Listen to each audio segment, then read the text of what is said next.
Welcome to the masterclass, y'all. I'm so excited you made it. It's Friday. It's the end of the week. Other people chose to do other things, but y'all chose to be here. Come on. Come We're on going to now. activate dreams. We're going to crush fear. We're going to do some of those things. I'm so excited that you guys made it.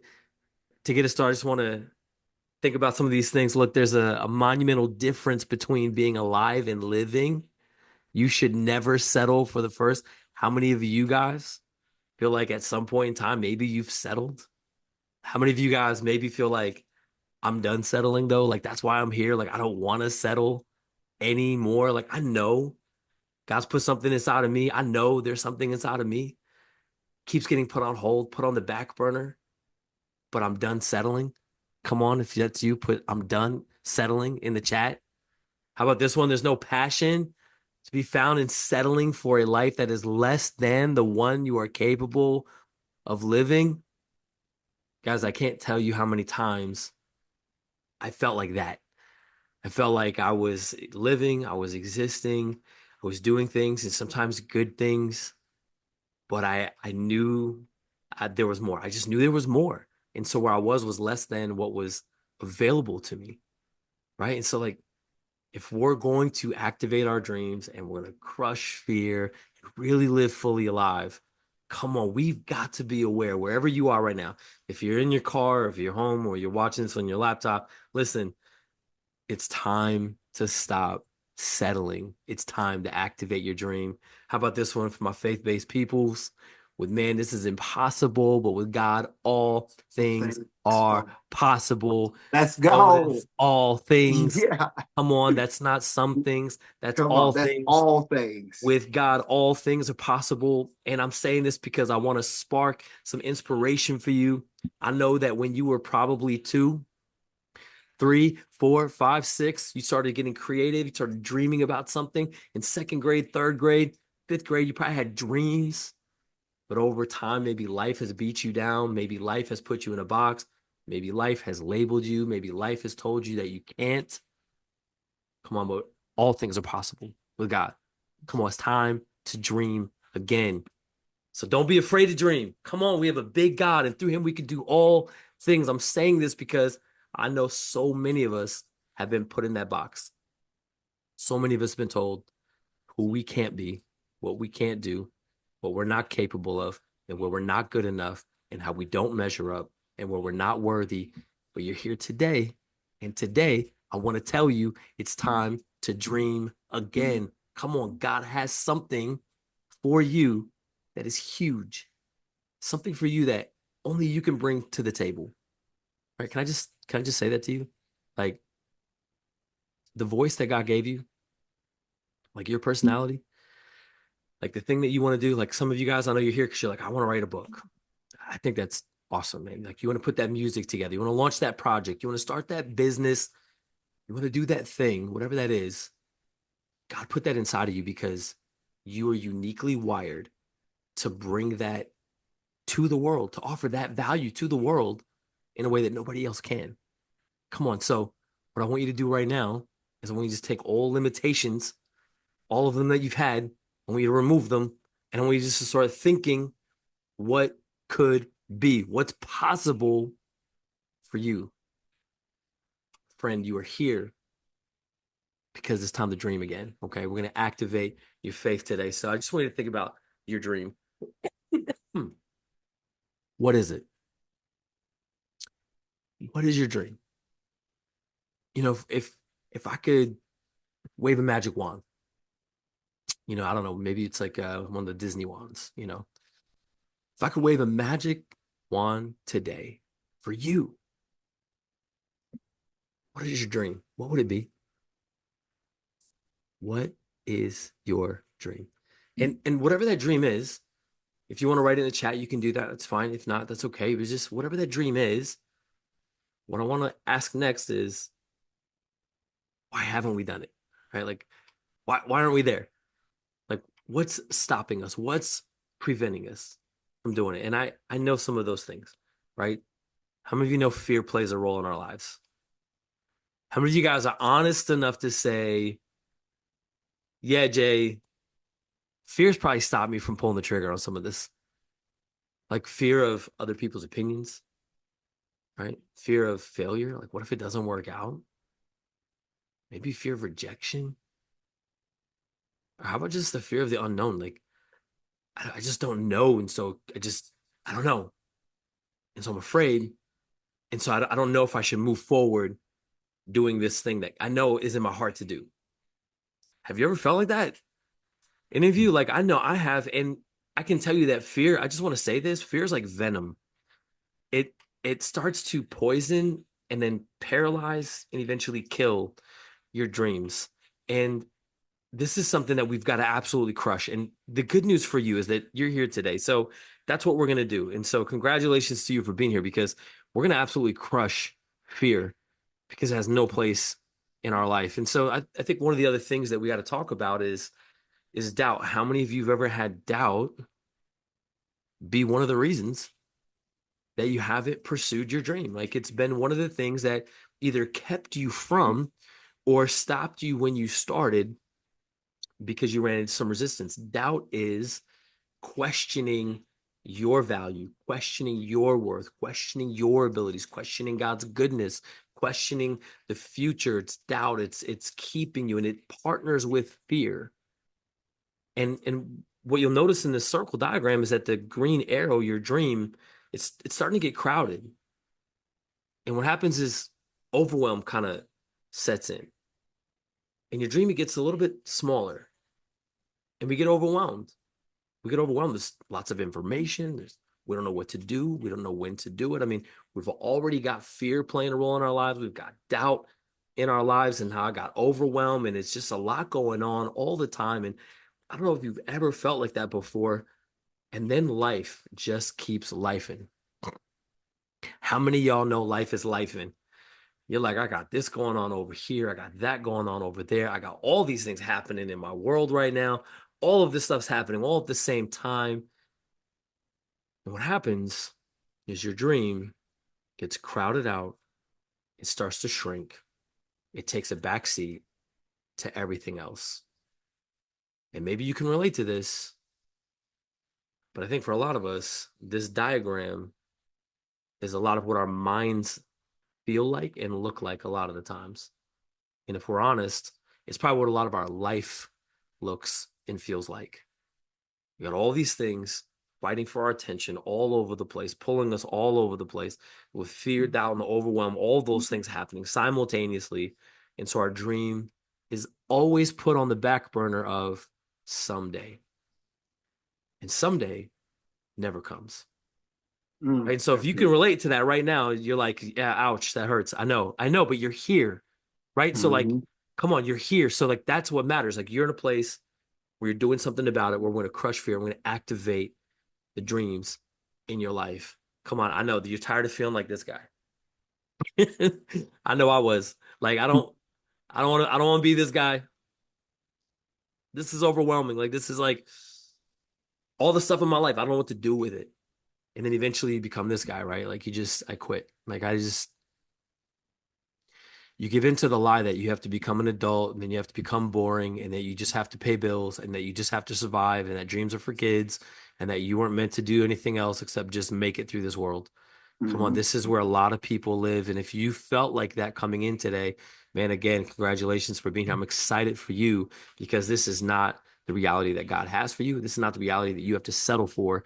Because today we're going to spend some time helping you get to this place right here, this place of activation where you have a clear dream, you have a clear strategy, you have a clear path forward. Come on, courage to become that person necessary, confidence to walk it out, the secrets to expedite the process where all the arrows in your life are in alignment, all moving in the same direction, helping you activate the dream, the thing that God put you on this planet to do, the thing that only you can do the way you can do it. Come on, this is what's available to you. And this is what it looks like when we crush fear and we activate our dreams. Come on, who wants that? Who would rather have this than that other diagram? Right? Like, I remember when I was going through the process of what we're going to teach you guys today and what some of our clients have walked through. I remember like feeling freedom and I remember experiencing hope and I remember experiencing optimism. And that's my hope for you today is that you start to feel that being in this space right here with us. And so if this is what you're hoping to, come on, if this is what you want, this is what you want your life to look like, feel like, come on, this is how you want to operate. Come on, this is available to you. How many of you guys want to crush fear today? Somebody write crush fear in the chat. Come on, man. We're going to crush some fear today. How many of you guys want to activate your dreams? Somebody write activate in the chat. That's exactly what we're going to do today. Come on, welcome to the masterclass, guys. I'm so excited that you're here. We have a couple of really awesome speakers today. I want to introduce you to some friends of mine. They're just amazing people. And first one is Chris. This guy's just incredible. Chris, Crazy God Story Randall. I'm not going to steal his thunder. I'm not going to share his story, but what I will say is what I love about Chris is that he has figured out how to overcome fear and activate his faith in a way that allows him to do some really awesome things and then help a lot of other people do the same. And he's created a movement around it. And so I know that you guys, this is a special treat for you. I hope that you lean into what he has to say. I'm excited to hear what he has to say to you. And man, just grab a hold of this with everything you have. Come on, you're here for a reason. You guys make some noise. Help me welcome my friend, Chris, Crazy God Story Randall. Yeah, man. Yeah, Jason. yeah. Thanks, Diego. Man, I'm so excited to be here today to get to do this. When Jason messaged me a while back, he was like, "Hey, I'm doing this masterclass on, overcoming your fear in order to activate your dreams, and I want to know if you want to speak at this thing." And it wasn't even a hesitation for me. Like I read his text message and I was just like, "Yeah, I got to do this. This is exciting for me." When he asked me to do this, it was exciting because this is kind of an area where like I've thrived in my life over the last 15 plus years. It's I know a thing or two about overcoming your fears in order to activate your faith. It's something I've been living out for a while, and over the last 5 years, it's something I've been teaching other people how to do. Like Jason said, I built, I made one decision, and one of the things in our lives, there are these moments we look at where it's like you make one decision that changes the course of your life. You have one dream and you decide to step into that, right? And years ago, 15 years ago, God gave me this big dream that was like a lot of fear came along with it. A lot of doubt came along with it. And I said, you know what? My God is bigger than my fear. And I'm going to walk by faith in this thing that he's calling me to do. And what I didn't know at the time was that because I walked into that one dream, God continued to give me other dreams for my life. I've continued to move past my fear to overcome and conquer my fear. And he's given me more dreams to where now I've got, not to sound boastful, but kind of, I've got 500, over 500,000 followers on social media. I go speak at different churches. I've published a book. I'm in the process of writing several more. I constantly have people coming to me and saying, "Chris, what you're doing is helping me change my life." Like it's mind-blowing. And I never thought I would be at this point. I just knew that I had a dream that I was going to follow God on. And one of I think there's several points that I want to make. And the first one is, if you want to overcome your fear in order to activate your dreams, you have to believe in something that is bigger than your fears, because fear is like this wall in front of you telling you every reason why you can't go forward, right? Now, people have said that, well, fear is the opposite of faith, and fear is not the opposite of faith. Fear is an enemy of faith. Fear is this thing that is telling you why you can't move forward by faith. Fear is this thing telling you why you have to stay where you are, it's this thing telling you that you cannot move forward, why everything is not going to work. And something I heard someone say one time was that most of the biggest crises in your life don't actually happen, right? It's just this thing you play through in your mind. That's our fear. But when you have something bigger than your fear to look past, because if your fear is your biggest thing, that's all you're seeing. But as soon as you have something bigger to look to, it gives you something to move past. Now, for me, the thing that's bigger than my fear is my God. Now, some people may not be into God. You may say, "Hey, that's not my bag." That's fine. I've got some universal principles that will apply to anybody to help you move past your fear. But I'm going to talk about God a little bit. My life, I say my life is unexplainable apart from God. I can't talk about my life without talking about God. Those two things are inextricably linked. There's no way to separate them. So I want to talk about the first dream that God gave me and how the fears that I had and how I overcame those fears. And then kind of what's come about since that, because it's just, my life is a Crazy God Story. That's my thing online. It's the name of my book. It's yeah. So I started working as a mechanic in the early 2000s, and I did not know Jesus at the time. I was a really dishonest. I was the mechanic that gave mechanics a bad name, right? And so I really got tired of who I was and the way I was living, and I knew I wanted a change in my life. And so I met Jesus. I gave my life to God and was radically transformed. Now, I was December 2008 is when that happened. I was working at a shop that was very dishonest, and so I left, and I was looking for a new job. And one day I was reading, and I'm gonna share a couple scriptures from the Bible. So hope y'all like the Bible. I do, but without getting too preachy, this is stuff that pertains particularly to me. But I read Ephesians 4:28. It says, "Let him who stole steal no more, but rather let him labor, working with his hands that which is good, so that he can have something to give to him who has need."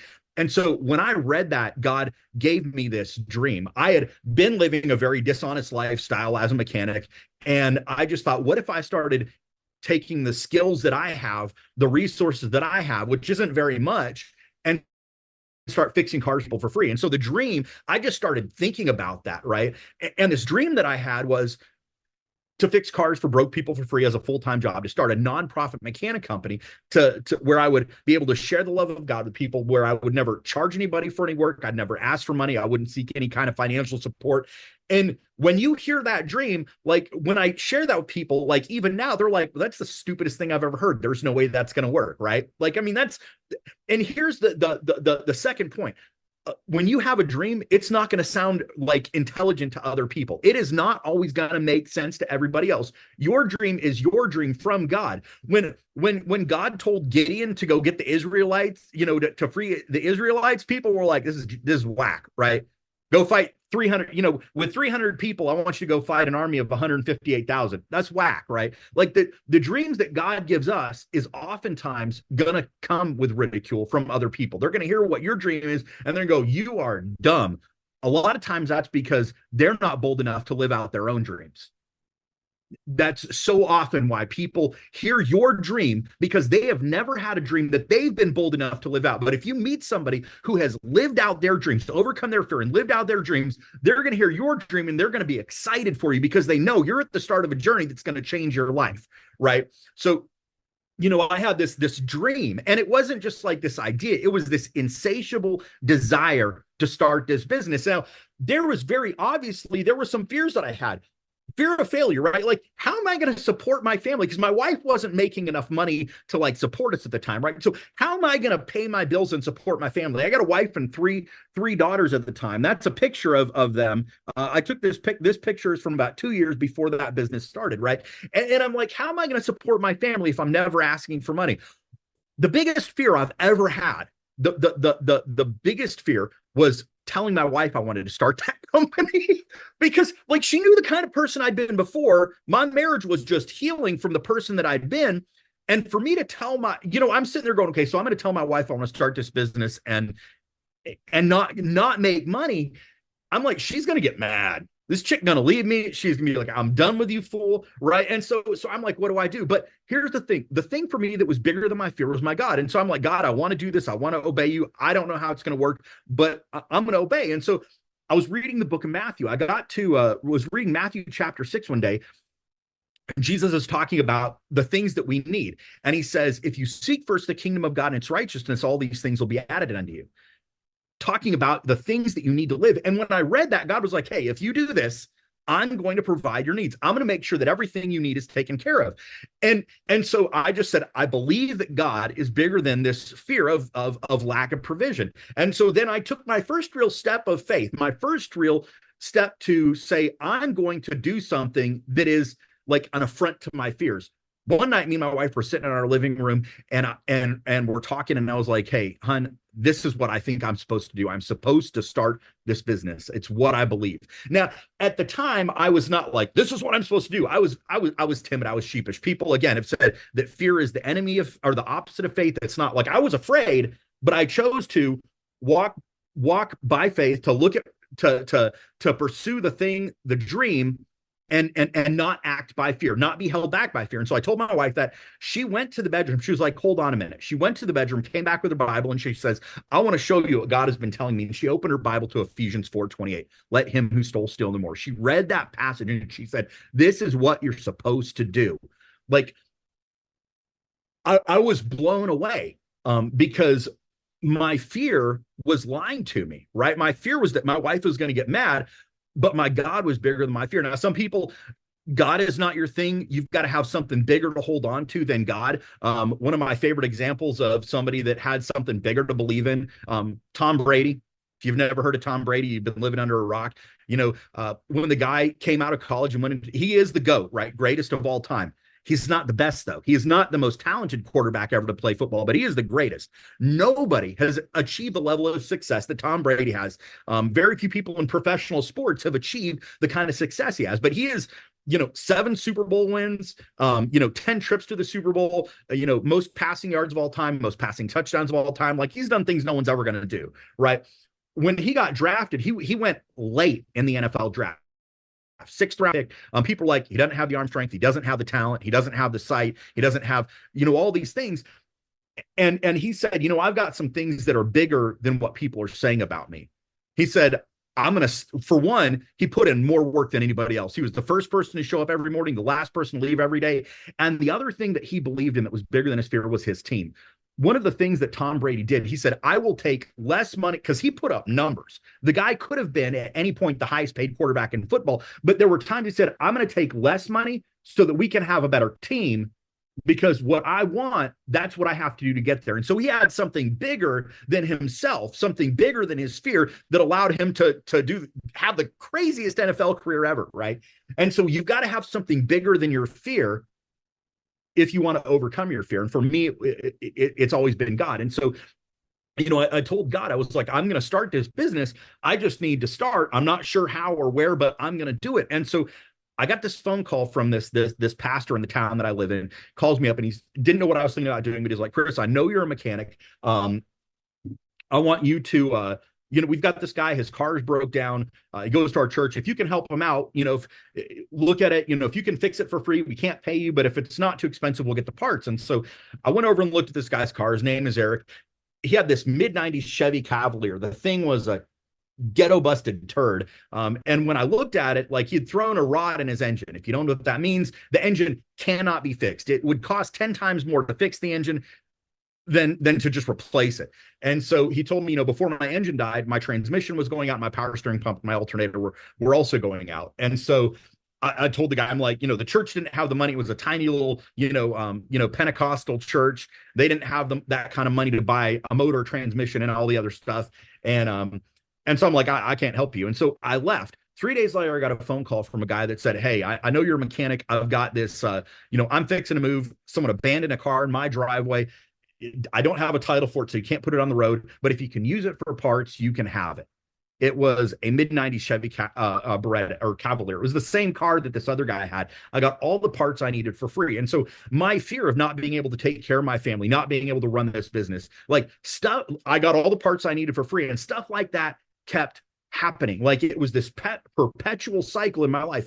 One time, this guy called me up. This is one of the craziest things that ever happened. Calls me up. He says, hey, Scott Lewis, my wife and I, we're pretty well off. We have the single mom. We're trying to help her get on her feet. The transmission in her car is out. If we buy the transmission, will you install it? And I was like, sure. So I wasn't working out of a shop. I was doing mobile auto repair out of my car, at ghetto busted 1990 Mazda 626.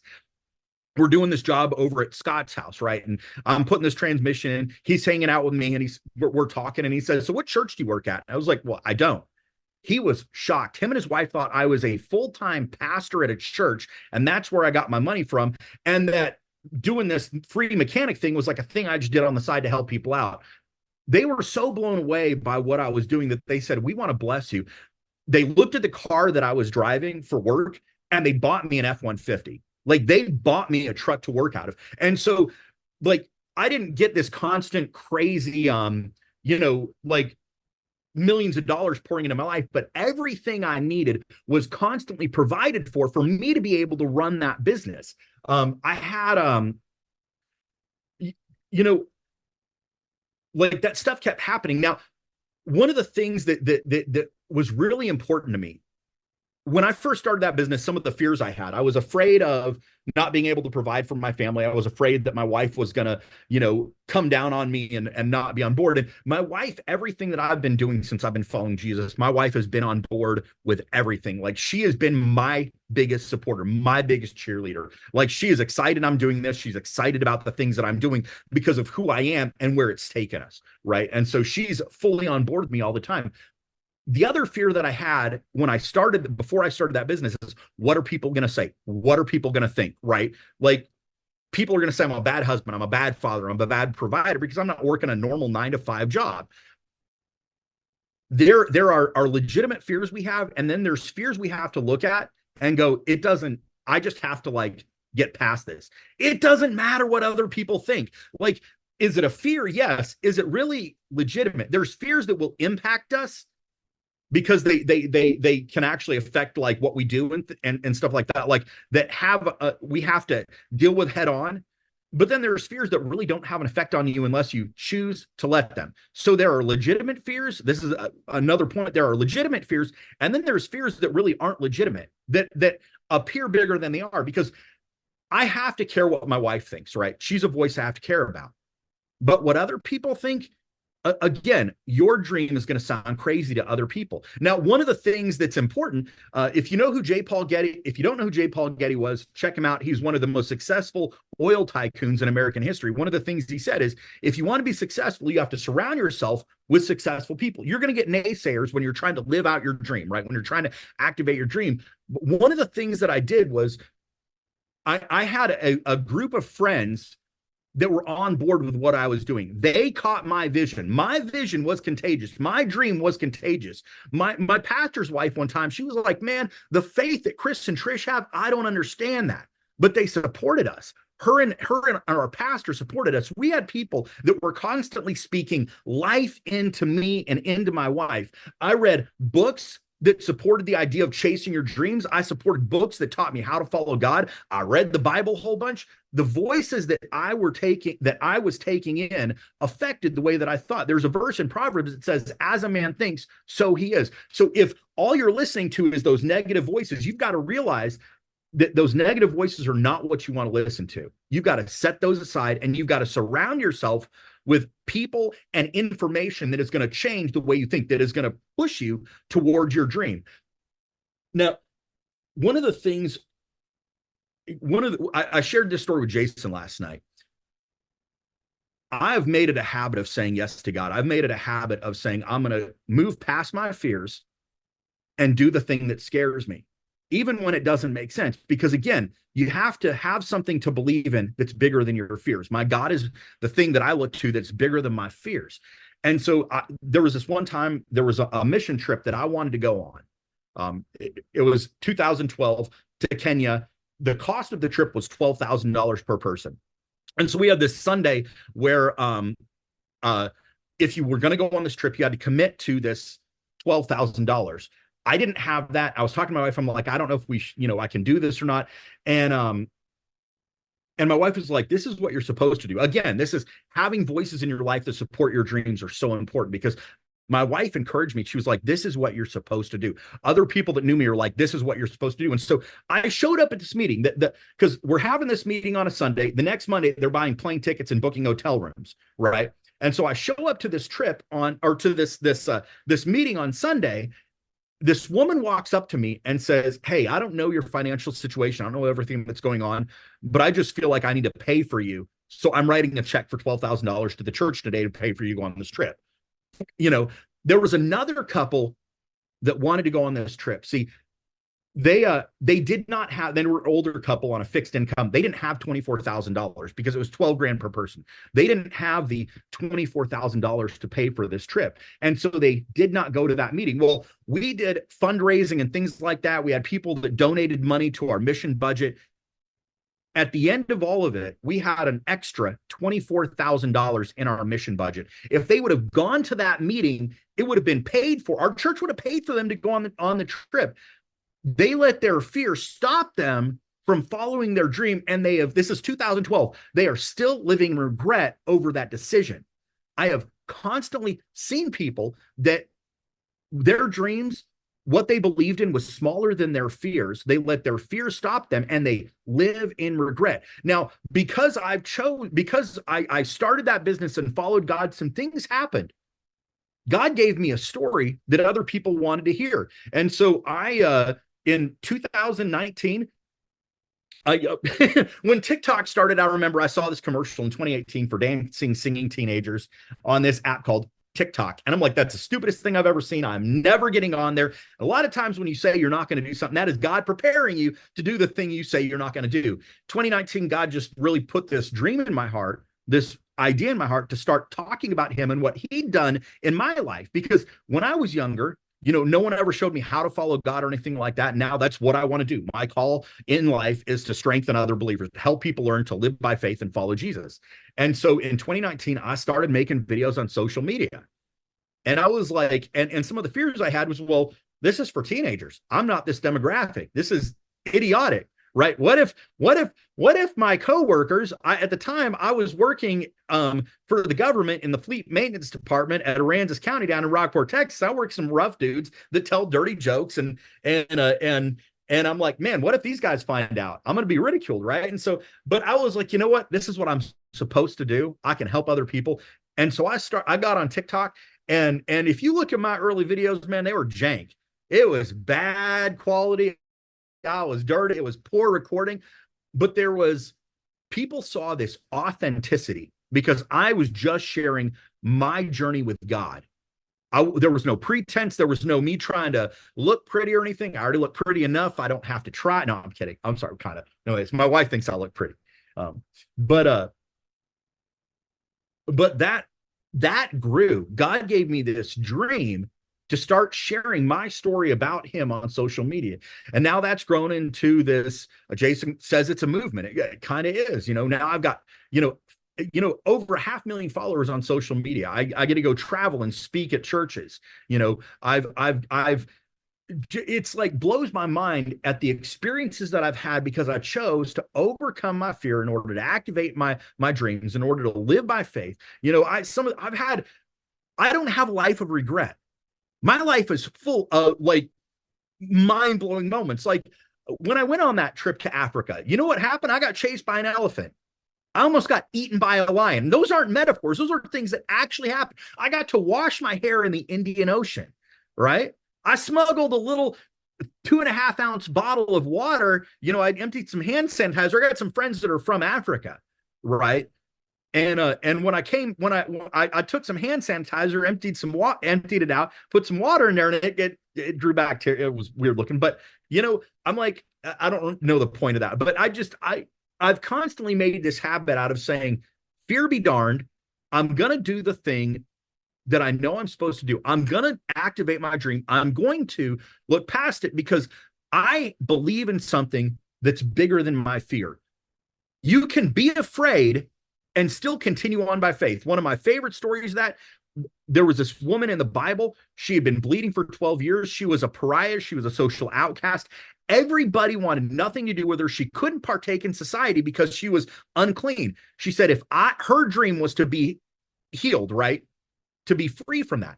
She spent every penny she had, everything she had to be free from that. And she said, if I can touch the hem of Jesus' garment, I'll be healed. And so she snuck through this crowd and touched the hem of Jesus' garment. It tells us in that story, she was trembling the entire time. She didn't have this bold walk up to Jesus and I'm going to touch you. She was afraid.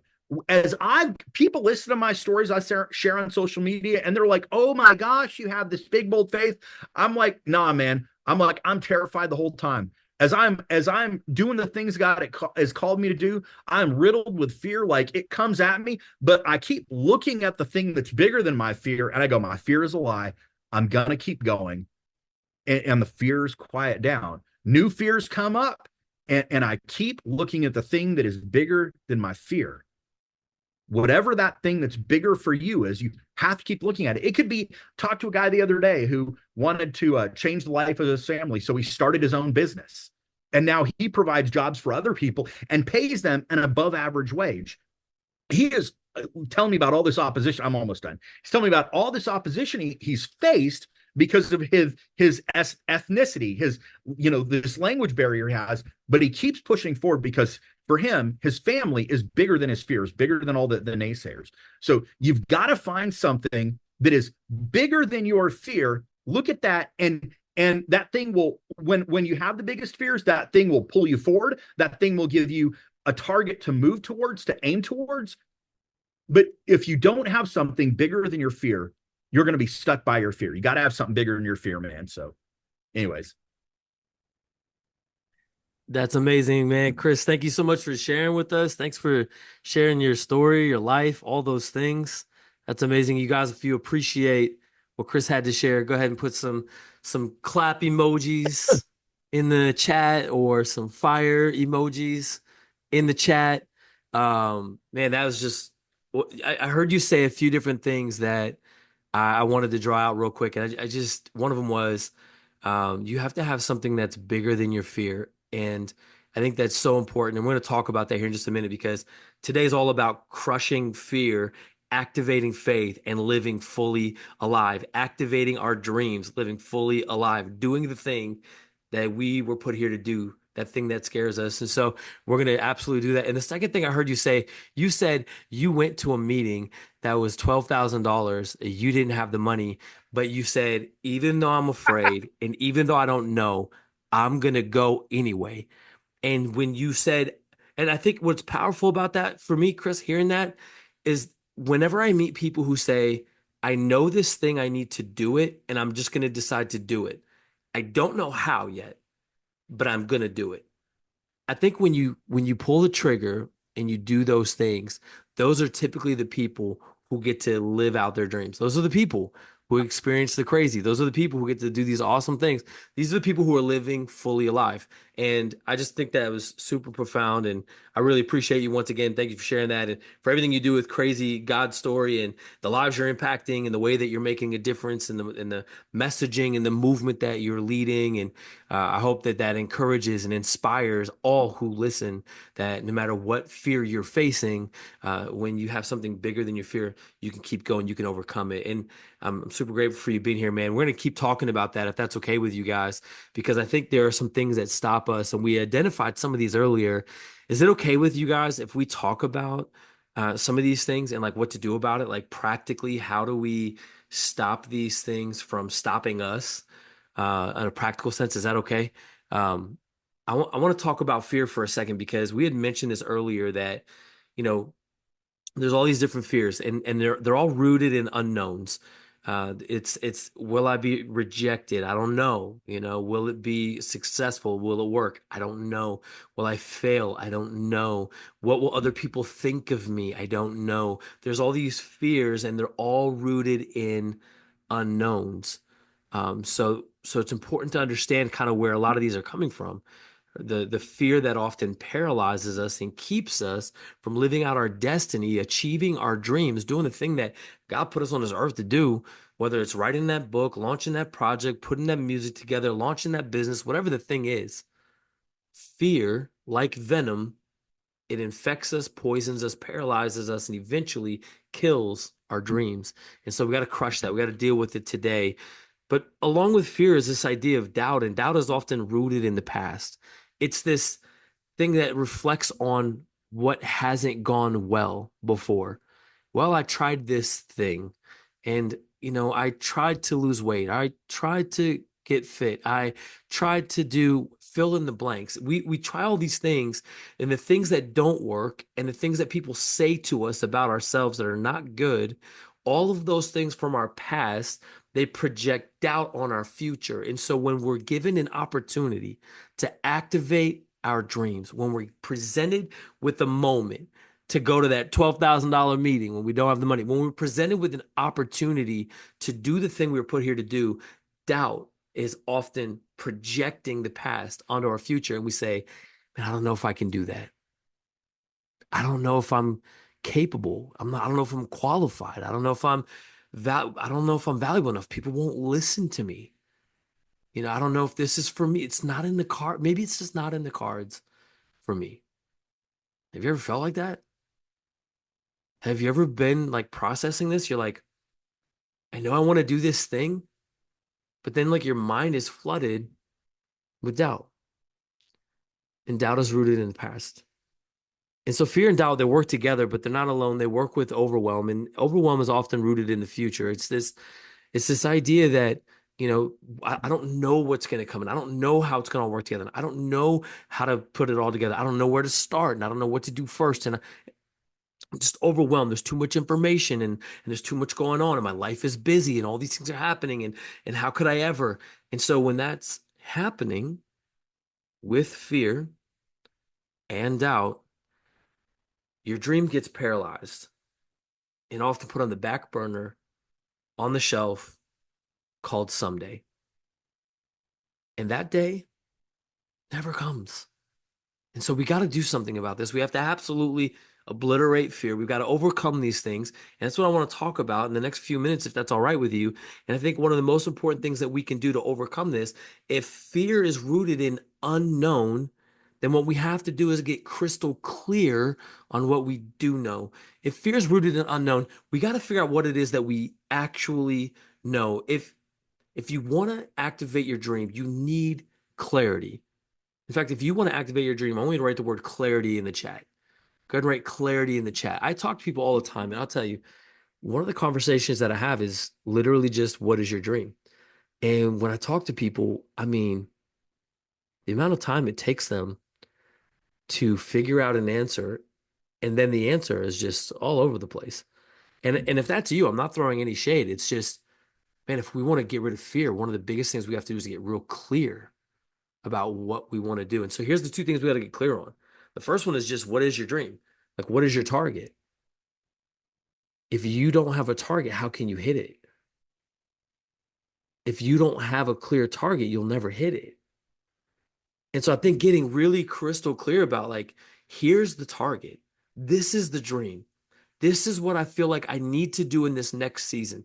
This is the thing that I'm being invited to. This is the thing I know has been put inside of me for a reason. I have to do this thing. What is that target? And if you're taking notes, I think you should write this down. What is your dream? Write it down. Write it down. In fact, there's a verse in the Bible, it's ancient text in Habakkuk, and it says, write down the vision and make it plain, make it clear, so that those who read it can run and tell others. I'm going to say that again. Write down the vision and make it plain, make it clear, so those who read it can run and tell others. If it's not plain and clear for us, how on earth can we tell others? And how on earth can others see it, understand it, and tell others to join our cause, be a part of the movement, join the thing, support the dream, be a part of whatever that thing is? And so I think it's really, really important that we got to get crystal clear on whatever the dream is. And so I want to ask you right now to be as clear as you've ever been with yourself. What is that dream? Literally, if you could wave that magic wand, you got that Disney wand and you can do whatever you want. If you waved it today, what does it look like? Where do you live? Who do you hang out with? What impact are you making? What is your quality of life? What is that dream? What are you doing? I just want you to write it down, because if you don't have a target, we can't hit it, right? That's like, we got to get really clear on this one. And I know this sounds like oversimplification, but can I just tell you, from all the people that I've worked with and clients that I've had and all the conversations that I've had, this may sound really simple, but the truth is this one's really muddy for a lot of people. A lot of people can't answer this one. And they spend a lot of time going in circles trying to answer it. So, like, is it okay that today we take massive action and decide that we're going to write down a really crystal clear target, a dream, that anybody that would look at it can read it and then run and tell others, that they could read it and communicate to others what it is, why it matters, why they should be a part of it? Let's get crystal clear on the dream. And the second thing is, we got to get crystal clear on, like, who we want to become as people. Like, who do you want to become in the process? And I'll tell you this too. Like, you can get all the strategies on planet Earth and how to make the most money and do the greatest things. But if you don't know who you're becoming in the end, it's the empty, empty version of what could be. It is an empty, lonely life. It is a shallow experience. And I'll tell you this because a lot of the people that I know, I have friends who are very, very wealthy, and they understand who they are and they understand what their purpose is, and they live very fulfilled lives. I have friends who are the exact opposite. They hate their life and they're miserable, and they have all the things. They got a really nice car and a really nice home. And, on the outside, it looks like they're doing really big things, but inside they're falling apart because they don't even know who they are. And so part of this journey of like crushing fear, activating your dream, is not only getting crystal clear on the target, what the dream is, but like who you want to become. Because if you don't become the person, you can never actually support the dream. Like your dream, it really hinges on who you are as a person and who you're becoming and what you're willing to do to become that person. Chris said something earlier, and we're gonna get to it here in a second, but there's a verse in Proverbs, and we're gonna circle back to that in a second. But when I ask you about the dream in your life, is it that small green arrow in the center that's crowded out by fear, doubt, overwhelm, life? Is it so crowded out that it's hard to answer?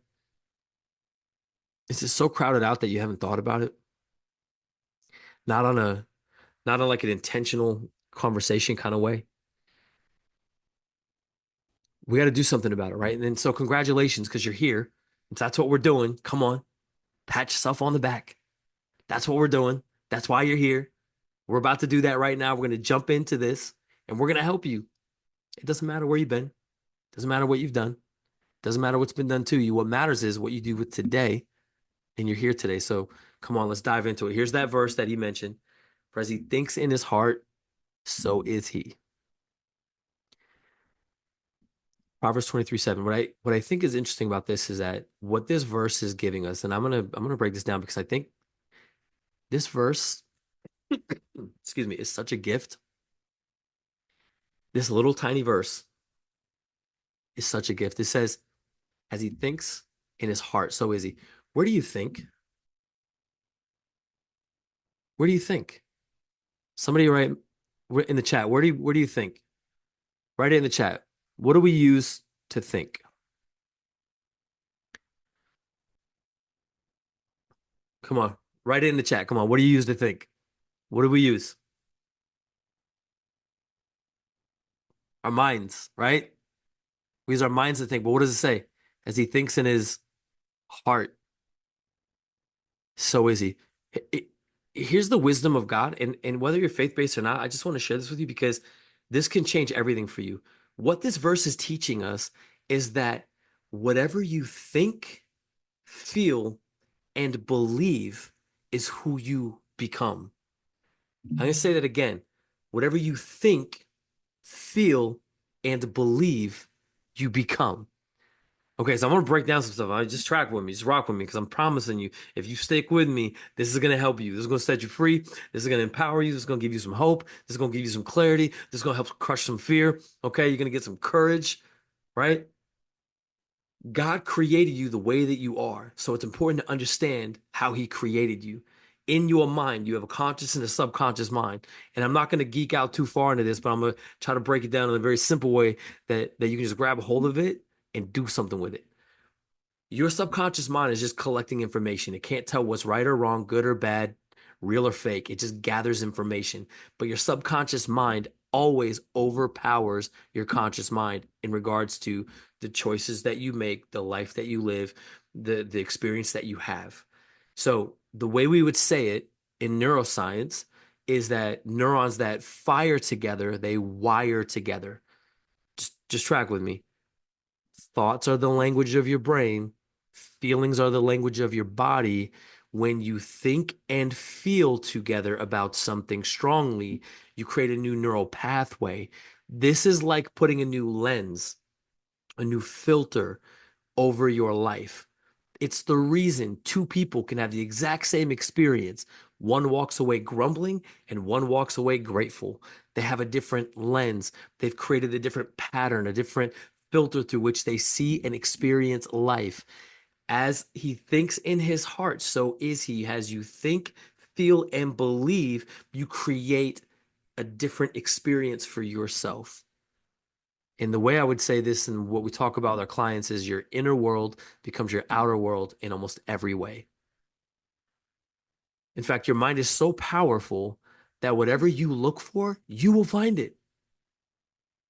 Like whatever you're looking for, you're going to find it. So when I talk to people about their dreams and all they tell me are all the reasons they can't, it tells me immediately about their filter, about their lens, and about what they've been looking for. And so I just want to do this activity with you real quick. Just here's what I want you to do. I want you to look in your room, wherever you are, your car, your house, your office, I don't care, wherever you are. I want you to look for the color blue. Go ahead and look around. Where do you see the color blue? Look for as many blue things as you can. Whatever you can find that's blue. It could be a pen, I don't care, whatever it is. Paperclip. Find as many blue things as you can. Okay. Now here's what I want you to do. I want you to close your eyes. Close your eyes. And now I want you to type in the chat after, not yet, in a minute. Keep your eyes closed. I want you to think, how many things did you see that were brown? Just think that were brown. How many things did you see that were brown? And I know right now you're like, I don't know. I don't know. There's got to be something. Keep your eyes closed. I don't know. There's got to be something. There's got to be something brown. I know, but the blue, you could probably tell me a whole bunch of things right now that you saw that were blue. In fact, you probably, if you're honest, you probably saw some things that were green and you were like, oh, it's kind of blue. Some things that were like teal and you're like, oh, it's kind of blue. Turquoise, that's kind of blue, right? But you can't remember the things that were brown, or maybe not as many things. All right, go ahead and open your eyes. Go ahead, you can open your eyes. Now look around. Do you see anything brown? You can see the brown stuff now, can't you? I know it's a silly exercise, but I'm just trying to tell you that whatever you're looking for in life, you will find it. Whatever you tell your mind is important to you, you will find it. In fact, how many of you have ever wanted like a new pair of shoes or a specific new car or something that you wanted that was specific and you started seeing it everywhere? Has that ever happened to you? If that's ever happened to you, can you write the word everywhere in the chat? If that's ever happened to you, you wanted a specific pair of shoes or a specific car or a specific thing and you started seeing it all the time, right? Everywhere in the chat. I was looking at buying a new car and I wanted a Ford Explorer Sport SUV blacked out. That's what I wanted. And I was looking up online. I was looking at different prices and different places and checking out the different specs. And can I tell you what I started seeing every single time I went on the road? I started seeing the Ford Explorer Sport blacked out everywhere I went. Like it just happened. It kept showing up everywhere. Now here's my question. Here's my question.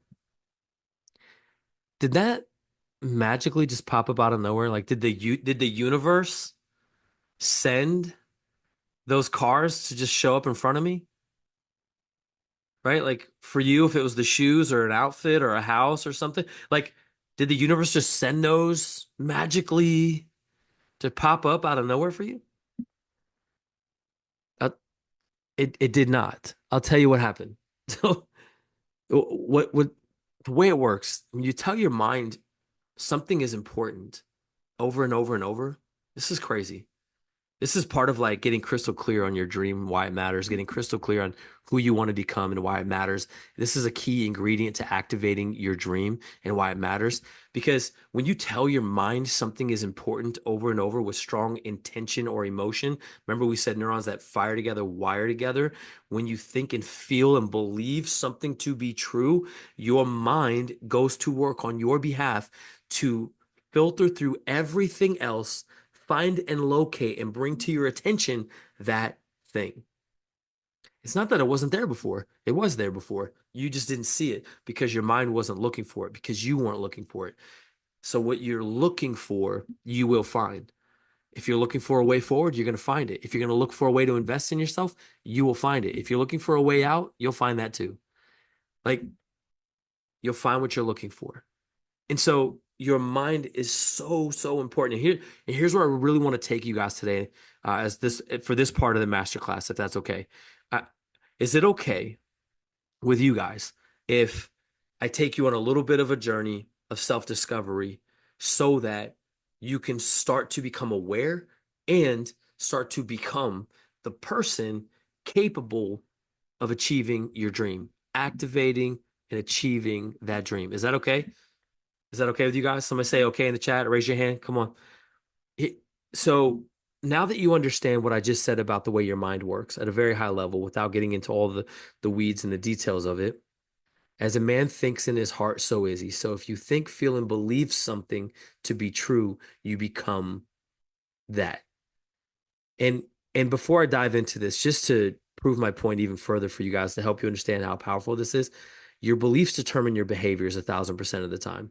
If you're not happy with your health, and you're not happy with your fitness, and you're not happy with your finances, you're not happy with your relationships, you're not happy with your success, you're not happy with fill in the blank, the truth is your outer world is a result of your behaviors largely, and your behaviors are a direct result of your beliefs. And here's what I mean by that. How many of you guys have ever flown on an airplane before? Any of you? Some of you have flown an airplane before.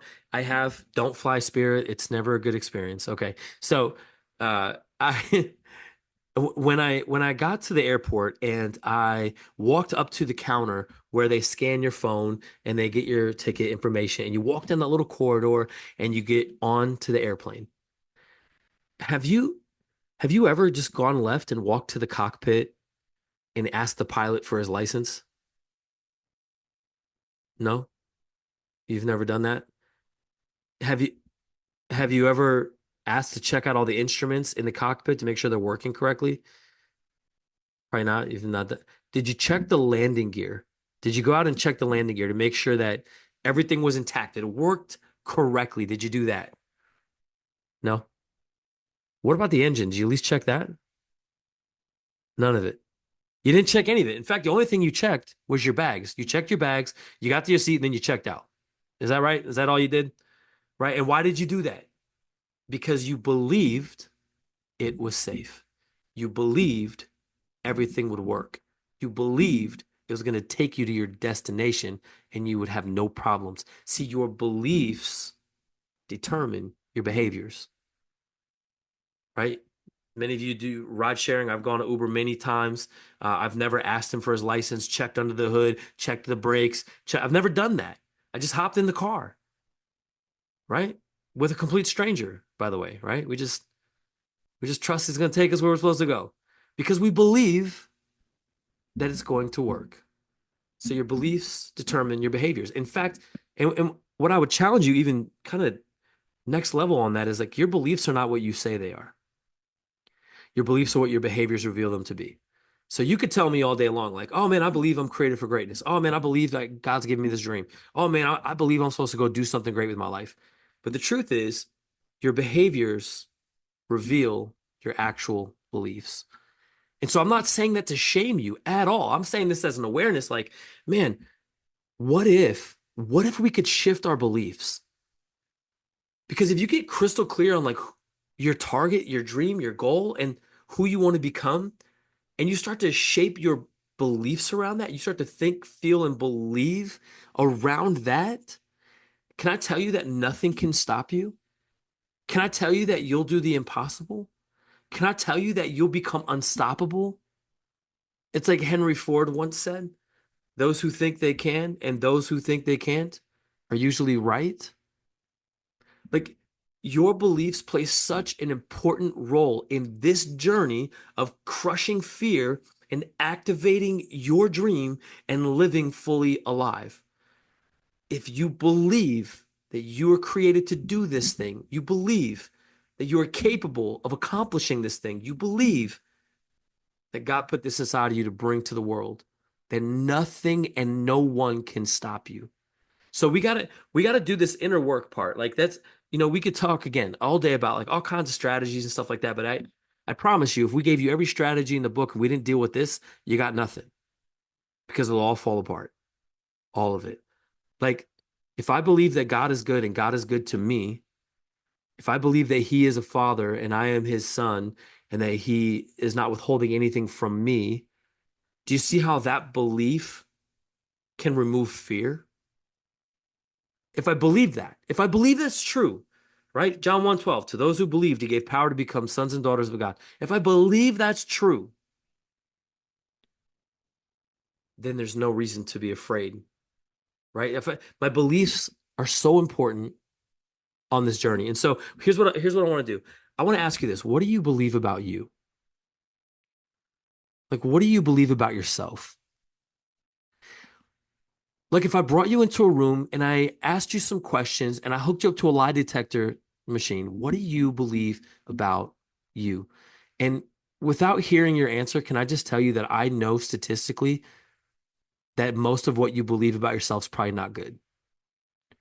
In fact, let me share a study with you. There's a study done by the National Science Foundation, and they said that the average person has 12 to 60,000 thoughts per day. I know that's a lot. I know. Some of us are on like the 12,000 side. We don't think much. Some of us, like, we're on the 60,000. We like think about the thoughts that we think about that we thought so we can keep thinking about them. I know. We like overthink. So, but that's a lot of thoughts, right? Like 12 to 60,000 thoughts a day. And here's what they said. In fact, let me just ask you, what percent do you think of those thoughts were negative? Let's see. Let's see what we got in the chat. What percent of those thoughts do you think are negative?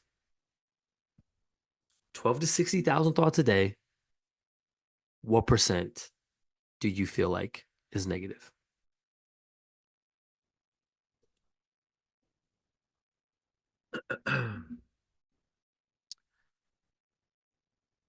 Let's see. What do we got coming in?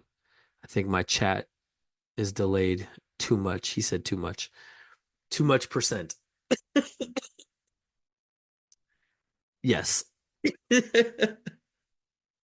Okay. 12 to 60,000 thoughts a day, guys. Listen, are you ready?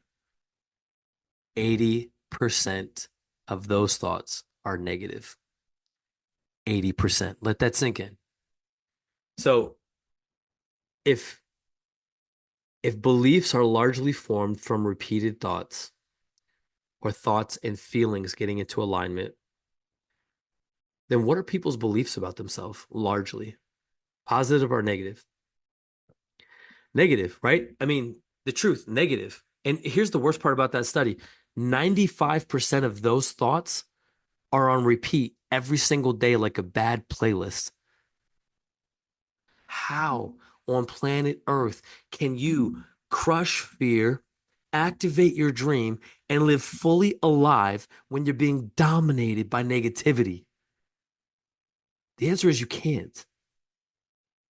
You just can't. You can't. That's the answer. And so we got to change that. We got to do something about that. And so I have this little diagram for you. I want to help you kind of understand this.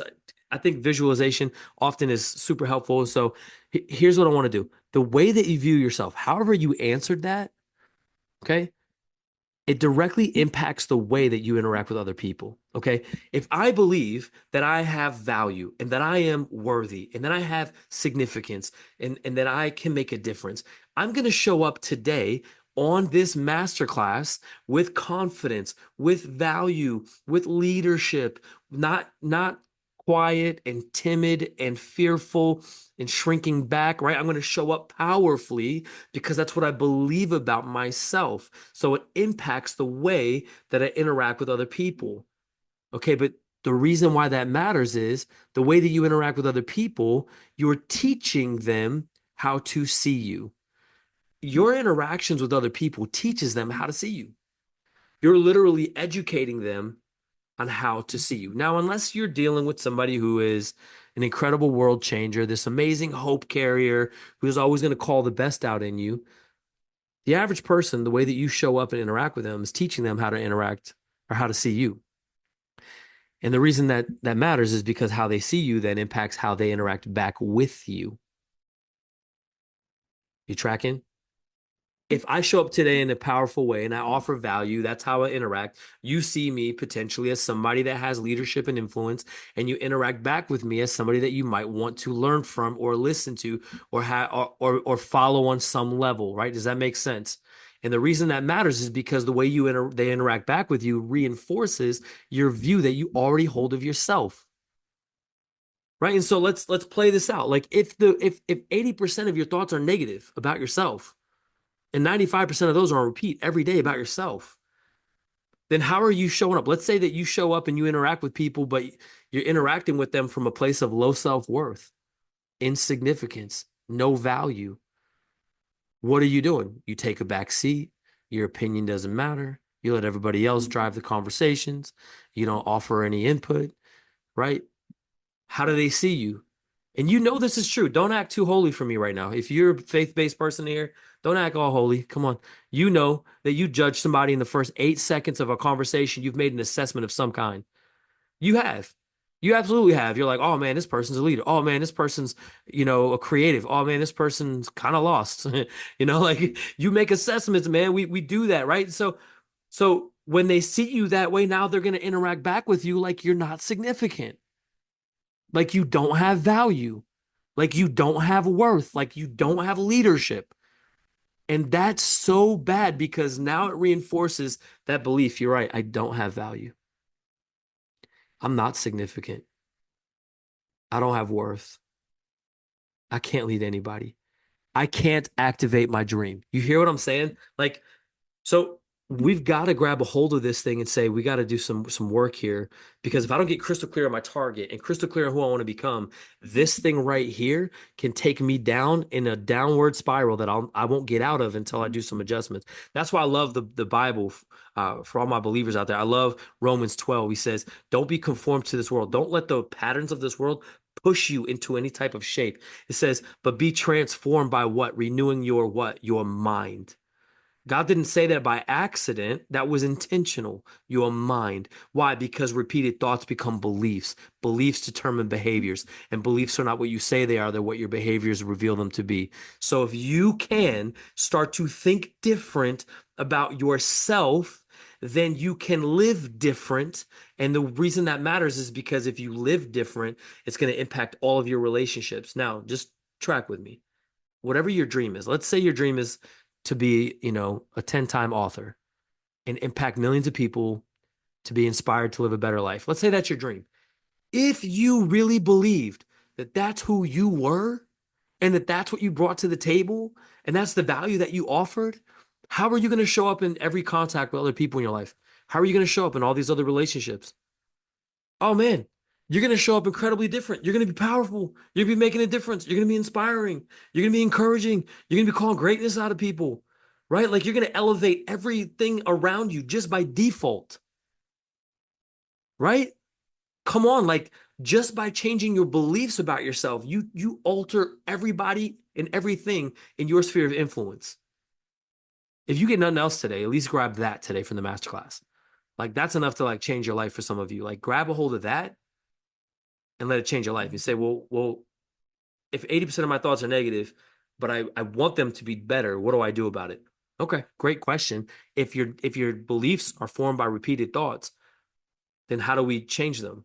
With different repeated thoughts, right? Different thoughts and feelings. So I know that we don't want to spend a lot of time on the negative, but I need us to be aware of this. Otherwise, we can't actually do anything about it. If you understand the problem, then we could fix it, right? We could bring a solution so that we can crush fear, activate our dream, and actually go do the thing. Because right now, the playlist in our mind is probably keeping us from doing it. You've probably been to conferences. You've probably been to seminars. You've probably listened to motivational talks. You've probably heard a lot of other people talk about going and doing the thing, but you still haven't done it. And the reason is because there's this playlist in your mind constantly telling you you're not worthy. It's good for them, not you. It's not in the cards for you, man. You're not enough. You're not as important. You don't have what it takes. You're not as smart. You're not as sharp. You don't look the part. You don't have the relationships. You don't have the influence, right? Whatever it is. Come on. We have a playlist that's playing and is keeping us from actually stepping out into the very thing we were called and created to do in our lives. Does that make sense? Are you guys tracking with what I'm saying? Like, if you can change the playlist, you can change your life. That's really what I'm trying to say. And if we can get to the playlist, we can change it. Like, what if this was your playlist? right? Like, and if you're not a faith-based person, like, that's okay. Like, you can be you. I'm gonna be me. I'm gonna be authentic. You can be authentic. But for me, as a faith-based person, like, I know that Romans 8:37 says that we are more than conquerors. Like, more than conquerors. Like, not just barely conquerors, not less than conquerors, more than conquerors. I know John 14:12 says that I can do greater things than these. And that's in reference to what Jesus did. I don't know about you, but that's inspirational. Jesus walked on water. Jesus healed blind people. Jesus brought people back to life from the dead. Jesus brought himself back to life from the dead. If Jesus did those things and I could do greater things, surely I can activate my dream. Ephesians 3:20. He's able to do more than you can ask or imagine. God can do more than you can ask or imagine. I am pretty creative. I can imagine a lot. How about you? But what if you actually believed that truth right there? Right? The original commandment, Genesis 1:20. Be fruitful, multiply, have dominion. Like, that's God's design for you, whether you believe it or not. It's true. Like, God's design for you is to go be fruitful, multiply, and have dominion. Surely you can activate your dream. Good works that are prepared in advance for you, according to Ephesians 2:10. In other words, your dream was prepared before you were here because you were meant to step into it and do something crazy good with your life. How about Romans 8:31? If God is for us, who can be against us? The answer to that question is nobody. So what if this was your playlist? This is what I'm trying to tell you. Like, what if every single day you woke up and this is what you were speaking over your life? I am more than a conqueror. I'm going to do greater things than what Jesus did. God can do more than I can ask or think. He can do that for me. I can go out, be fruitful, multiply, and have dominion in my space. These are part of the good works that have been prepared in advance for me. These are for me. God has them for me. I'm going to go do this thing. And if he's for me, who can be against me? Nobody. So guess what? I'm starting my day in activation. Come on. I have clarity on who I'm becoming. Like, my belief structure has changed. And beliefs determine what? Somebody help me. What do beliefs determine? What do beliefs determine? Beliefs determine, what do they determine? They determine our behaviors. That's right. Beliefs determine behaviors. If you believed this, what can stop you from going after your dream? Your family? Your circumstances? I'm just saying, like, come on, what if you really believe this? If you believe this, what can stop you? Who can stop you? The answer is just nobody. The answer is nobody. And I harp on this because I know that it's easy to say things like, yeah, I believe God is good. And yeah, I believe that, whatever. Our beliefs are not what we say they are. And this is where we have to have the courage to look internally and say, man, obviously I haven't achieved my dream yet. Obviously, I haven't activated that thing yet. So obviously, there are some beliefs that are keeping me from stepping into that thing. So let me have some courage today to say, I want to be aware, and maybe I need to make some adjustments. I need to change the playlist. So hopefully by now you've written down a clear dream. Hopefully by now you've written down some ideas of who you want to be. And hopefully you've got some awareness about the things that you've been allowing to rotate in your mind about what you believe about yourself. Because who you're becoming is far more important than anything that you'll ever do. But who you're becoming will be the limitation of what you can do. And so we need to keep becoming the person of our dream so we can be capable of it, if that makes sense. All right. So clarity crushes fear. Clarity, come on. Fear is rooted in unknown. When you have clarity on what your target is and who you want to be, and you understand how important your beliefs are, and you get clear on that, there is no more room for fear. God would say it in his word, he would say, perfect love casts out fear. The way he says it is that when you understand who I am and who you are and what I've created you to do, there's no reason to fear. You know that I am your loving father who will never leave you. You're my beloved son or daughter who I've called and have all these things in store for you in advance. And nobody can come against you because I'm for you and you're more than a conqueror. What is he? That's what he's saying. He's saying perfect love casts out all fear. Clarity crushes fear. So let's get crystal clear. Let's get crystal clear on what our dream is. And clarity gives you courage. Because once you crush fear and you get clear on these things, now there's a courage inside of you. You're like, yeah, I can do that. I am that person that is inside of me. It is there for a reason. I have this to bring to the world. God made me this way. I am wired different. There is something about me that I can do to make an impact. I can do that thing. Come on, when you have clarity, you have courage. I hope this is making sense for you. I hope you're getting a sense of hope, freedom, optimism. Come on, belief. If you came on this masterclass and you didn't have belief, borrow ours. Come on, borrow our belief. And I'm just going to look at you right now and just tell you, you were created for greatness. I don't care. You were. You were created to do something great. I hope you receive that over your life. Come on. It's time to activate your dream. I have one more thing I want to jump into real quick before I introduce our next guest speaker. But when you have clarity and you have courage, what you can start to see here is that some of the arrows are starting to straighten out. You see some of the arrows are starting to straighten out. They're starting to get in alignment. They're starting to move towards the same direction. Not fully, not all the way, but they're starting to. Like your life can start to be more cohesive. It can start to be more unified. It can start to move with clarity. You can start to have the courage to become that person and step into and make that a reality in your life. So here's the last thing I want to share with you before I introduce our next speaker. I want to talk about relationships because both of these guys who are speaking today are relationships in my life. And these are people who are out doing great things with their life and have made an impact and are making an impact, who have activated their dreams and are achieving their dreams in a lot of different ways. And they're doing great things. Relationships matter. And when it comes to your dream specifically, when you get clarity on your dream and who you want to become, and you change your belief structure, fear is crushed, courage begins to rise. But then you need relationships in your life. If you're trying to write a book, if you're trying to launch that podcast, if you're trying to go start that business, you cannot and will not do it alone. And if you do, you'll suffer for a long time trying and struggling by yourself.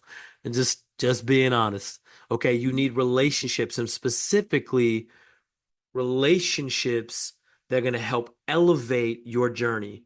There are people that you've allowed in your life, and I don't have time today to get into all the different layers. It's like when we sit with our clients and we actually map out all of their things, we have this we have a roadmap and an assessment that we go through about relationships, and it helps us identify these 5 different layers of relationship, and it allows us to do some really internal work to help set them up for success so that they can actually go out and do the thing. But I want to talk about it because the quality of your relationship directly impacts the quality of your life.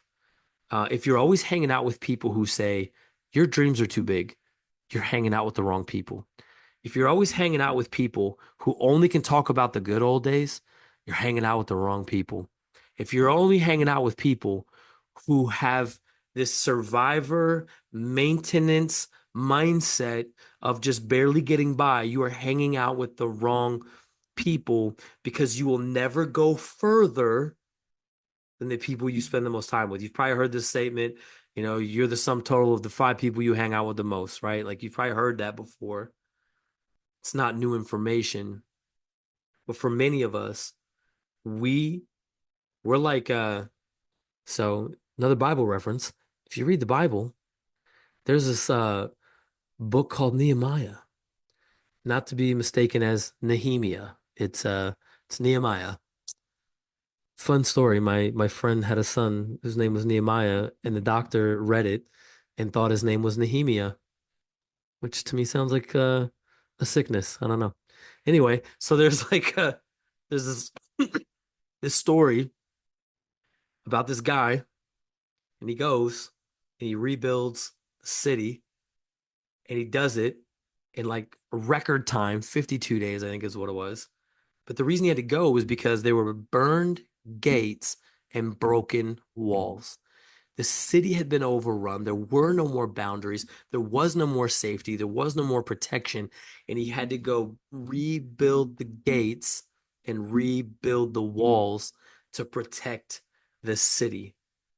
Okay, many of us are like that city with broken gates, burned down gates, and broken walls, where we have allowed people to run in and out of our lives, have access to us that don't belong there.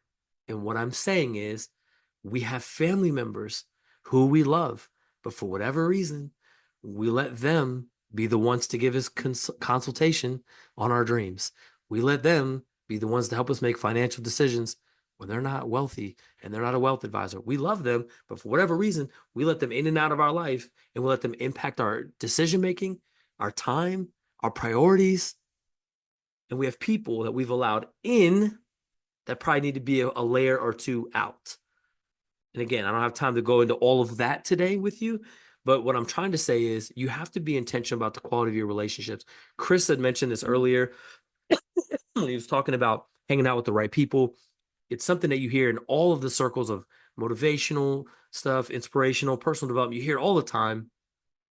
And one of the reasons why this matters is if you have a dream, let's just say whatever your dream is, let's say your dream is to, launch that podcast.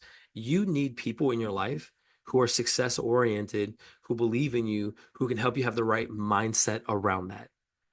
Because the worst thing you can do is try to activate your dream and you run up against resistance and you have the wrong people in your life. What are they going to say to you?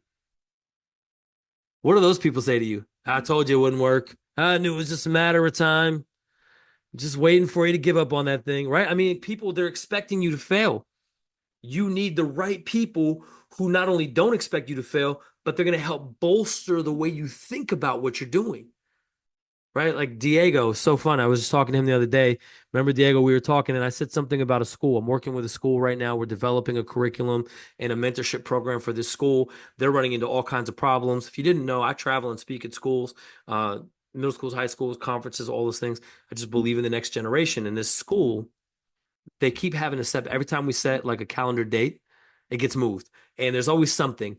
And I was just saying, I was just talking about, hey man, yeah, they just keep having a problem why they can't do it. And his immediate response, what did you say, Diego? What was your immediate response? His immediate response was, hey man, there's a way. There's a way. It immediately elevated right back to, let's talk about it. There's another way around it. Let's keep talking. There's a way around it. You need relationships in your life that help you keep the right mindset, because as a person, life is going to try to beat you down, and you need people who will lift you up, who will hold you up and help you think differently about whatever you're going through. Relationships matter. And I just want to ask you, what are the closest relationships in your life look like? Like, what do they look like? The people closest to you right now, the people you see the most, talk to the most, that have the easiest access to you, are they helping you think different about your dream in the right way? And if the answer to that is no, this is your sign. You have permission to make some adjustments and set some boundaries and rebuild the walls and rebuild the gates of your own life, and stop letting people have access that don't need to have access to those parts of your life, right? So mindset. Relationships are going to help you have the right mindset. They're also going to help you understand strategies and skills for what you're doing. If you wanted to write a book, man, go find somebody, some bodies, maybe five people who've written books. Go spend time with them, talk to them, learn from them, sit at their feet, find out what they did, find out what they went through, talk about what they had to overcome, learn the things that they failed in, learn the things that they succeeded in. In those relationships, seek out people who've done what you want to do, spend time with them, and you're going to learn.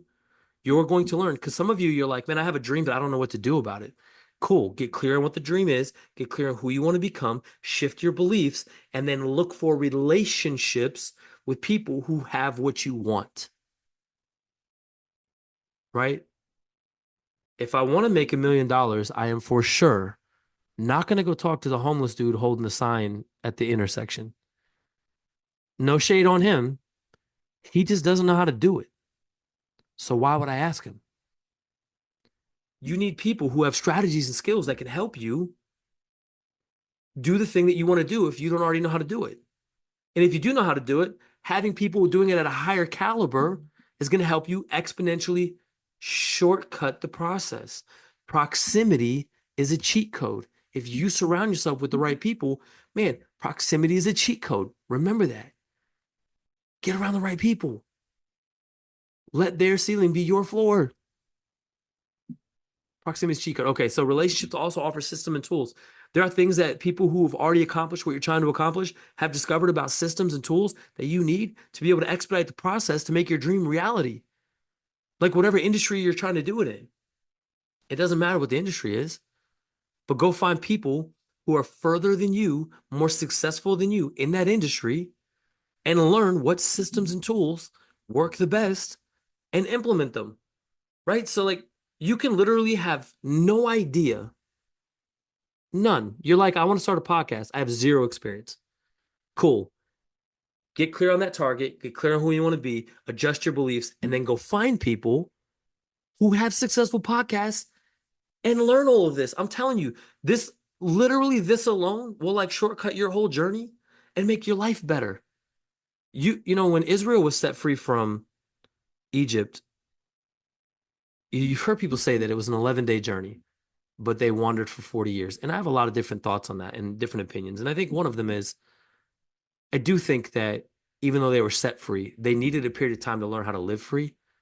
But also, like maybe they could have just taken the 11-day journey and learned how to live free in the promised land. I don't know. Maybe they could have just taken the shortcut. Like, listen, if I have a choice, I don't want the 40 years. I'll take 11 days. Do you know what I'm saying? Like, there's a lot of people who quit on their dream. They quit. They either don't start or they start and they try and they run up against resistance because they don't understand these things, and then they give up. And there's nobody there to pick them up. There's nobody there to like remind them of who they are. There's nobody there to like speak life over them. They're doing it all on their own. And so they're suffering in silence and they just quit. Please don't quit. The world needs you.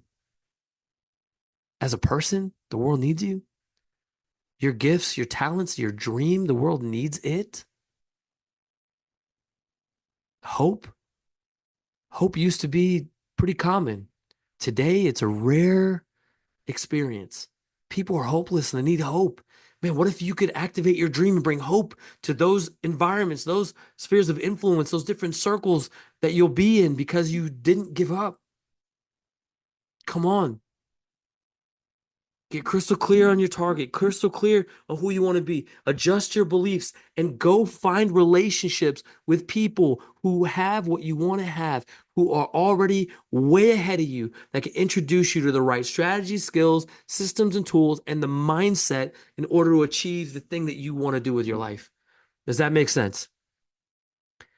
I know it's a lot. I know you guys are doing great. Thank you. I know we're sitting here and it's a little bit of a fire hose. You guys are incredible. Listen, I hope this value is helping you. I hope this is inspiring you to realize that your dream is not that far away. I'm about to introduce our next speaker. Here's the last thing I want to say before I do that. There's a guy that I follow and I think, you know, man, he's just a great coach. He's a great speaker. His name's Ed Milet. And here's one of the things that he says. He says, most people don't have a vision problem. Most people don't have a vision problem. Most people have a dream of some sort. What they have, though, is a depth perception problem. In other words, they have a dream, but in their mind, they think it's so far away. They think it's so far away. And what do we learn about beliefs? Beliefs determine what? Behaviors. So if you believe that it is so far away, what will your mind do? Your mind will find every reason why it should be a long, grueling process. Do you understand? Like, what if you believe that you have everything inside of you that you need to activate your dream? What if you believe that there are people already that you have proximity to that you could build the relationships with? What if you believed that it was 11 days instead of 40 years? What if you believed you could actually do this thing and you could do it in record time like Nehemiah? What if you believed that? You could shortcut the journey. Now, listen, I'm not talking bad about the journey. There are things about the journey that are necessary for your growth, your development, all those things. Okay. So I'm not knocking the journey. What I'm saying is sometimes the journey is way longer than it needs to be. And you can shortcut that and you can activate your dream. Okay. All right, cool. So our next speaker, this guy, he's incredible. He's amazing. I love this dude. He's a pastor. He's an entrepreneur and has faced fear in his own ways, overcome them, and not only activated his dream, but is actively achieving those dreams and creating new ones. And I'm so excited for you guys to get to meet my friend Diego Fuller. He's incredible. He's a pastor at Journey Fort Worth, and I want to get you guys just to have some time, get to know him, hear his story, take some of his insight. He's got a lot to offer. He's incredible. So give it up for my man, Diego Fuller.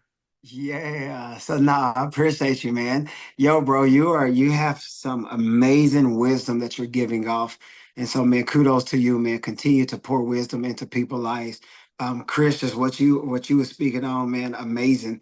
But as you both were speaking and then looking just at the looking at overcoming fear and activating your faith and listening to you guys speak, and also you tying in the relationships and having people like there's one story in the Bible that comes to mind that grabs all of this right here. That's one story, and I don't want to make this super spiritual, super biblical. But that He is my heavenly Father, and so man, I would like you even hit it too when you talk about the when Moses and leading the people of Israel out of Egypt. Man, one thing that came to me is that Moses for the people of Egypt was literally a picture of possibility. Moses went to paint a picture of what was possible. And it's almost kind of even like when you was telling me about the school thing, my mindset, no, never let anybody think negative when I leave the conversation. Always give them a picture of what's possible. I think that's relationship. I think every relationship should be like that. You should have people in your life that give you a picture of possibility. And that's what Moses done. Moses literally gave the people a picture of what was possible. How do I know that? Because he was telling them about, I know a land, the promised land. I know Canaan. He was painting a picture of what was possible for them. And even as Moses is leading the people out of Egypt, the dude tells 12 spies, like, yo, go check out the land, right?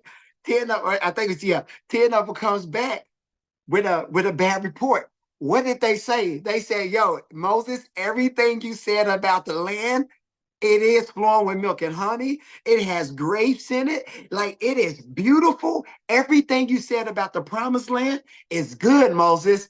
But they was like, but Moses, you didn't tell us there was giants over there. But Moses painted the picture of possibility without talking about the giants. Why did Moses not talk about the giants? Because facing giants didn't change what God said about them. Facing giants didn't change it. And I think that's what scares people. Because we look at, oh my God, there's giants in this land. I know this is the promise. I know I'm supposed to have this, but there's something so big that I don't think we can actually take the land. They started to fear themselves. And fear is what turned that whole journey in from 11 days, had them wandering in the wilderness for a long time, all because of fear, when they could have speeded up the process if they would have knew who they was. But Chris and Jason, they didn't know who they were. They didn't know themselves. They didn't know themselves well enough. And when you don't know yourself, it slows down the process. It slows down the process, and you literally don't focus on you literally don't focus on the promise. You will always focus on the problem when you don't know yourself. I always say this. I wrote this quote down so I won't forget it. I always say this: how much you grow and how far you go, it's not just based on how you see God, but it's also based on how you see yourself. Moses, I said this earlier to you guys. Moses, he knew God well. It wasn't based on how he saw God. The reason he was robbed of his promise is because how he saw himself. And the people of, I think those people in Egypt that was led out of Egypt, I think they didn't see themselves as somebody that can take the land. That's why two spies came back. I was like, no, we can take the land. Caleb and Joshua. I don't make it. I'm gonna get to a little bit of my story for a second. But Caleb and Joshua was like, no, we can literally take this land. But Moses, his leadership, he went with the majority. And they didn't think they can take the land, man, because of fear. And fear makes you detour on your way to destiny. You hear me? Fear will make you detour on your way to destiny. Fear will make you plateau in your progress to your promise. You hear me using the P words? I'm just an artist. And so it literally does. And I think, man, sometimes, man, Chris, God gives us vision. God shows us what's possible. God gives us vision, but sometimes we don't see the value in ourselves. What's crazy is we can see the dreams, we can see potential, we can see dreams, potential, we can see our goals, that they cannot become a reality until we can see us. And fear robs us from seeing ourselves. And like, man, if we can just crush fear, Jason, we'll become a better version of ourselves and we can go after what's possible. But fear literally slows us down, and we plateau, and we plateau on our way to our purpose, all because of fear.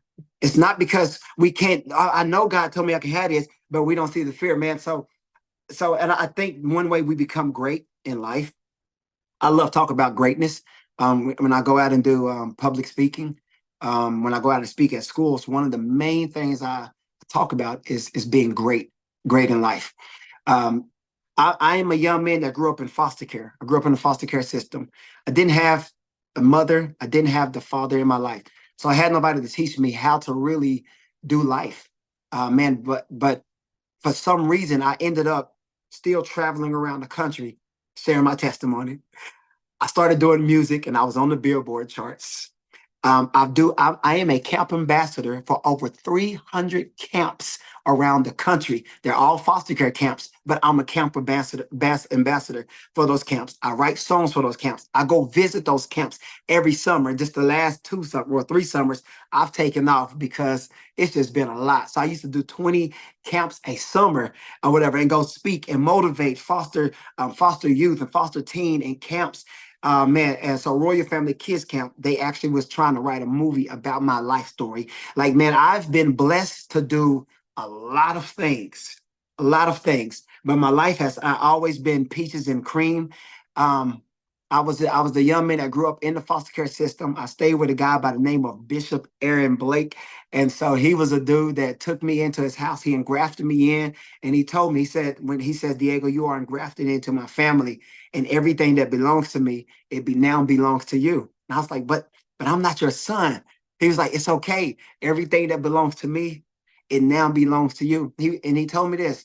He says, man, just like the kingdom of God, when you're engrafted into the kingdom of God, everything that belongs to Jesus, everything that runs through Jesus, it now flows through you. He said, the same way in this household. He said, what's mine is yours.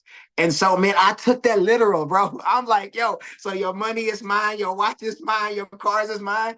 So because I took it so literal, man, like it was me and 6 other boys. I tell you how it is that I share what I want to share. And it was me with 5 other boys, 6 of us total. And so, man, we took it. He told us all of that. We took it literal because anybody that ever told us that they love us, it felt like pain, felt like hurt, because love felt like it abused me. Love felt like it hurt me. So anybody that say love is like, yo, that's painful. So when he told us I love y'all, so we thought he was going to take advantage of us. So he was like, what's mine is yours. So, man, we was bad, bro. We would steal the cars. I mean, we would steal his money. We would sneak people into the house. He had a church van. And so, man, we would steal the church van, all 6 foster boys in his car. We even accidentally burnt his house down because we was just bro, it was bad, bro. I know, I know. We burnt the man's house down, and we thought after the house burned down that after everything we done to him, he was going to find us another placement. Because we was in foster care. We wasn't adopted, and he was going to find us another placement. But one thing he told us, he says, man, I told y'all when y'all came in, I love y'all, and I'm gonna treat y'all like y'all my biological sons. He says, I want you to be great in life. This is where greatness comes from. He says, I want you to be great. He said, I want you to be great in life.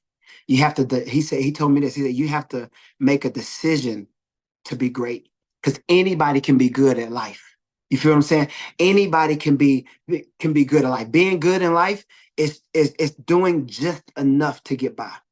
Being good at life is doing, you know what? I'm going to start this book that you just do I'm gonna write and I'm gonna finish it when I can.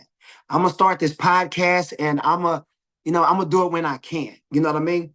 And there's no sacrifice for good. Good is just doing what's average. But he told me this. He says, Diego, if you ever want to be great, he says the difference between being good and being great is the mentality. He says being great is a sacrifice. Being great is pain. Being great is being able to see yourself beyond where you are. Being great is being able to see yourself beyond your reality. And I think a lot of times people get caught up in reality and they get caught up on good. Like, okay, I've done this, and this is good enough. But he says, if you want to be great, he says, you're deciding to choose pain. You're deciding to sacrifice some things. And I think a lot of people in life, they stay stuck on good. You think about Michael Jordan, think about LeBron, you think about Stephen Curry. They in the gym all the time because they chose to be great. They're in the gym before people show up. And they're still in the gym after people leave. Not because they are doing enough, but because they decided to be great. And I think in life, man, if we can all take that idea, Tom Brady, yes, Tom Brady, facts, all be greatness. I mean, greatness pours out of their life. It pours out of them because they don't want to be good. They don't do the average thing. They do the hardest thing. They sacrifice. Here's why, because they taught themselves how to see themselves as conquering the giant. As conquering a giant in the NBA is saying, I'm becoming the best person to ever play this game. That's a giant. But I'm going to do everything I can, and I'm going to live with the results. And I think that's how we have to look at it in life when we start a podcast, when we start a mastering class, when we start a church, when we start different things, is how do I become the greatest at this? Not saying I'm trying to be better than anybody else. I just want to do the best I can. And I think we have to look at and set goals and say, man, how do I reach greatness?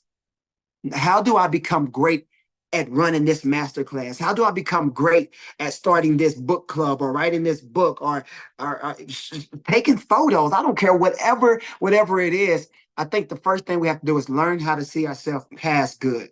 That's fire. We have to learn how to see ourselves past good. And don't stop at good, because if you can never see yourself past good, you will only do what's good. That means I'm only going to do enough. You know what? I got enough time today. I got an hour. I'm going to go ahead and just knock that little bit out. You'll never actually sacrifice a lot of different things. But greatness. Yes, definitely. Greatness is choosing the pain. Greatness is choosing the sacrifice. Greatness is choosing to see yourself more than good is. So I'm gonna tell you the story about my son. I have a son. He's a freshman right now. He's a freshman in high school. When he was 5 years old, 6 years old, he told me, he said, Dad, he says, I want to be great in life. I want to be a great football player. I want to be great. Because I always talk about greatness to them. So he was like, Dad, I want to be great. I want to be great in life. I want to be great at football. That's what he said. I said, so you want to be great? He said, yes, sir. I said, okay, well, I'm going to train you to be great. But I said this, as Zay, his name is Zay. I said, Zay, I said, being great, I said, number one, it's a choice. And I said, you have to choose to be greatness. He said, that's what I'm doing. 6 years old. That's what I'm doing. I was like, okay. I said, also being great, it's gonna be painful. He said, I can handle the pain. I said, okay. I said, it's a sacrifice. Those three things. And I said, if you can do these things, I said, I can teach you to be great or whatever. And then so we started our first day of practice. I went easy on him. By day 3, I had the bungee cords. At 6 years old, I had the bungee cords that I tied it around his waist. And the bungee cord, he would run 20 yards and he had to come back and run again. But it was creating an explosion in speed so he can become great. But he was crying. We was 10, 15 minutes into the workout. He started crying. Daddy, this is burning. This is burning. I said, no, son, you told me you want to be great. I said, this is what being great feel like. A lot of people don't like the feeling of great, so they stop. They renege. They go backwards, or they plateau in their progress to the purpose. because they don't know how to pass greatness. But I was telling him, no, son, you said you wanted to be great in life. And I said, this is what greatness is. Here's what he said. It almost broke my heart that day. He said, Daddy, I don't want to be great no more. And I thought to myself, like, dang it. I think I heard him from playing football. And I was going to change it up and be like, baby boy, you ain't got to be great. But some man was like, no, keep pushing him. I said, Zay, I said, if you do not want to be great, I said, I'm not going to train you to be great. We're going to stop. I ain't going to train you at all. I was a little in my feelings a little bit, but he was like, but Dad, I don't want to be great. It hurt too much. And I kept saying, but this is what it feel like. At that moment, I was like, he started to feel it. I said, this is what it feel like. This is what greatness feel like, or whatever. And so, but he kept saying, okay, I don't want to be great. So Jason, we stopped working for 2 weeks, guys. And he came back and told me, he says, Dad, I think I do. I want to be great. I said, nah, I ain't gonna train you to be great. I said, because you're gonna stop. I said, when you go for greatness, you can't stop. His 7th birthday came around. We was like, what you want for your birthday? He was like, I want to be great. I was like, oh, like, I knew I couldn't pass on this. There was something stuck in his mind. That's how I look at it. And so I said, okay, we're going to train. And I said, we ain't going to stop. He's like, okay, I ain't going to stop.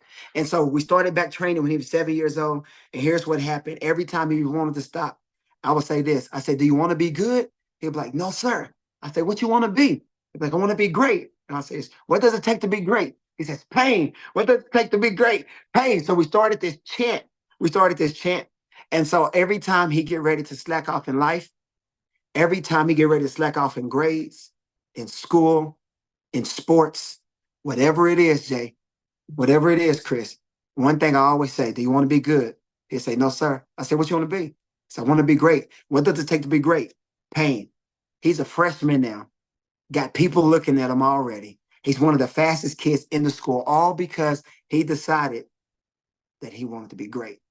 And I think, man, if we can get to the point that if we decide to be great, then we will have to see ourselves past what is good. And I think that by itself could eliminate some fear. We have to get to a place to literally crush fear. And I think that's a place where I got to in my life, where I decided, man, I don't want to just be good. I don't want to just be a good artist, a good pastor, have a good church. I want to be great, not in an arrogant way.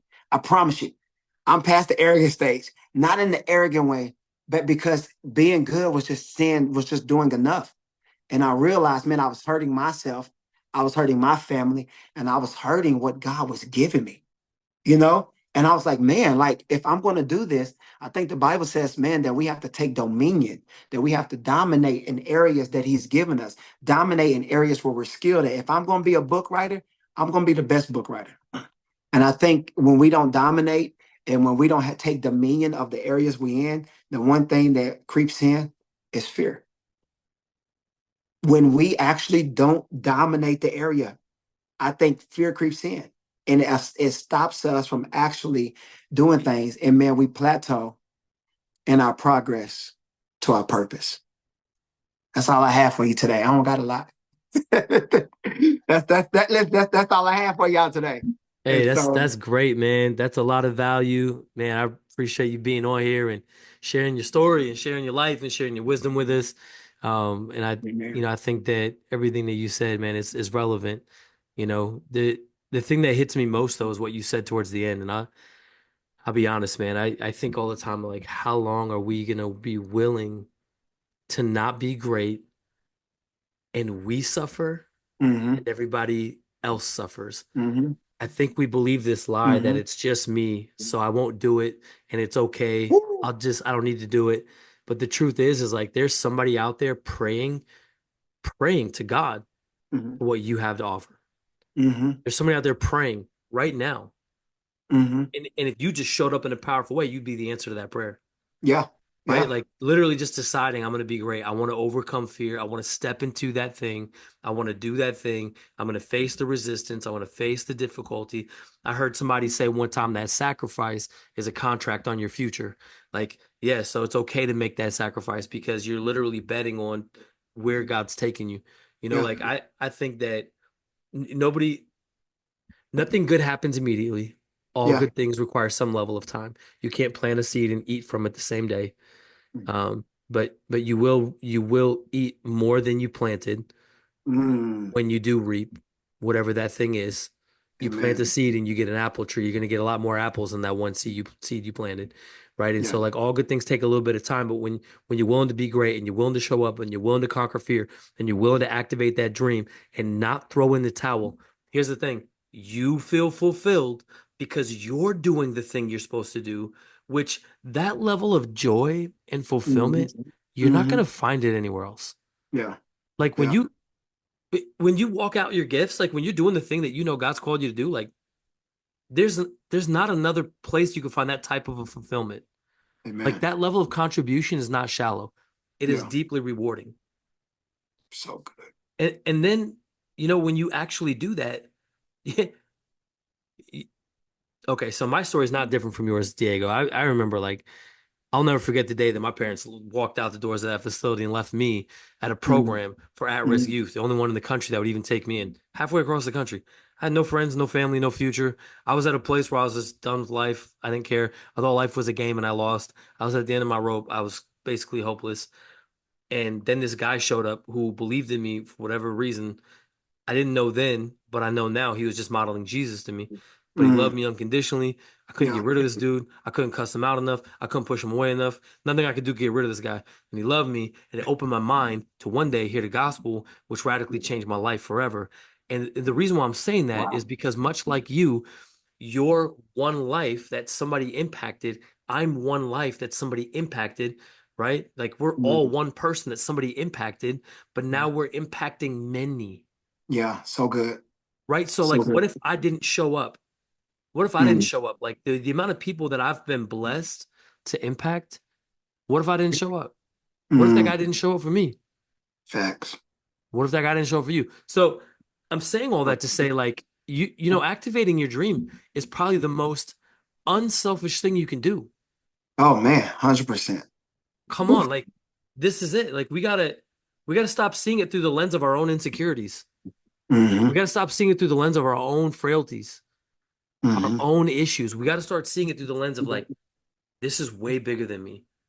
And one of my mentors one time told me, he said, does what you do help people? I said, well, yeah, of course. He said, will people's lives be impacted in a good way because of what you're trying to do? I said, well, yeah, absolutely. And then he looked me dead in the eyes and he said, how dare you not do it then? And bro, it Mm. just shook me. I was just like, Mm. man, it's like, you think it's about you. It's not about you. Like these people's lives could be impacted, and you're choosing to maybe not do it for what? Your own insecurities? You can't get out of your own way. You think Mm. that all those things, all the things we talked about, right? Like all that stuff. And I'm so grateful for the mentors I've had because I've chosen not to live in that small box. I've Yeah. chosen not to settle for mediocrity. I've chosen not to be average. I've chosen to go after my dreams. And much like you, I've been blessed to travel and speak on thousands of stages all over North America and do really cool things with my life. And I'm grateful and I'm living my dream currently. And it's because I had people who said these things, taught me these things, modeled these things. 100%. Yeah. I had to be willing to invest in myself. I had to be willing to take the risks. I had to be willing to pull the trigger, do it when I didn't know how, do it when I didn't Okay. feel like it, do it when I was scared, do it when I when I was hurt. I had to say yes and just say, man, look, what's the alternative? What's the alternative if Mm-hmm. I don't do it? Mm-hmm. Settling for a life of what ifs? Mm. Come on, I don't care if you're Mm. 16 or you're 65. The best days are still ahead of you if you choose to lock in Yeah. with God's dream for your life. So good. So good. And if you choose to activate your dream, come on, not only are you going to experience next level fulfillment, other people's lives are going to be impacted in an exponential way. So, anyway, Diego, that's incredible, man. I appreciate what you had to say. And, man, thank you Amen. so much for just sharing your life and sharing the value with all of us.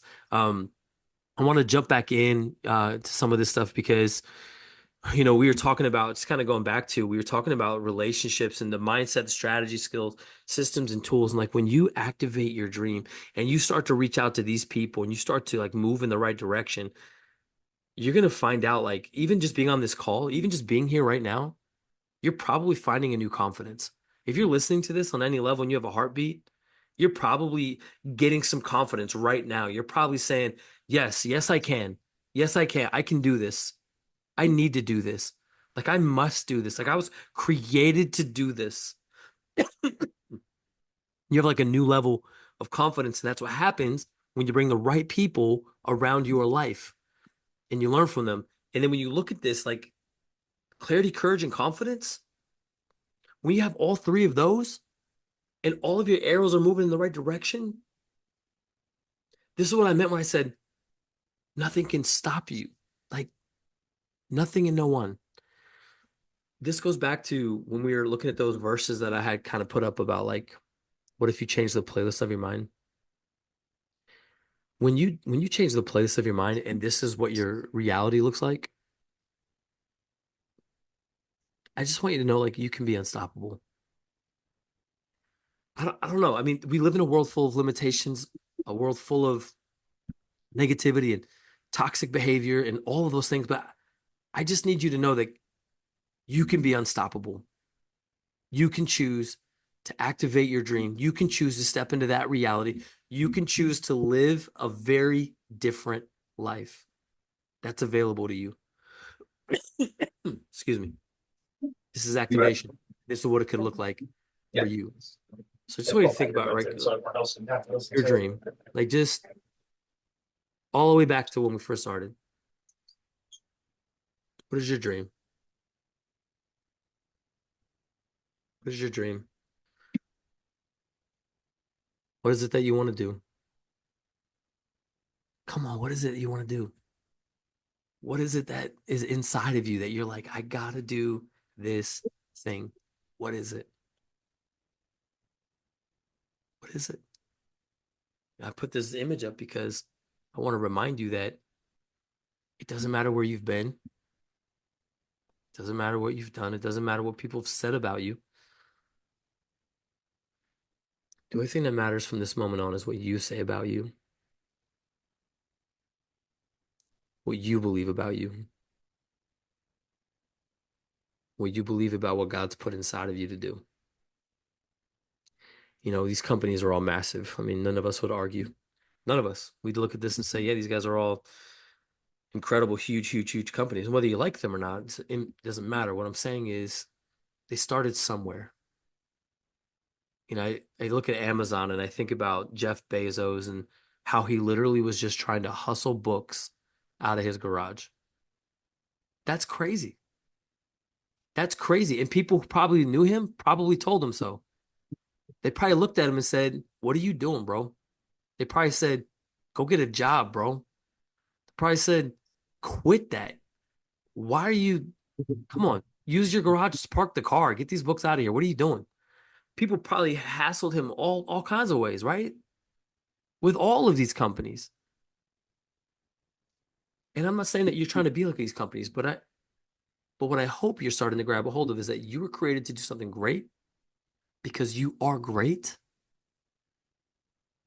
and you're capable of doing something great with your life.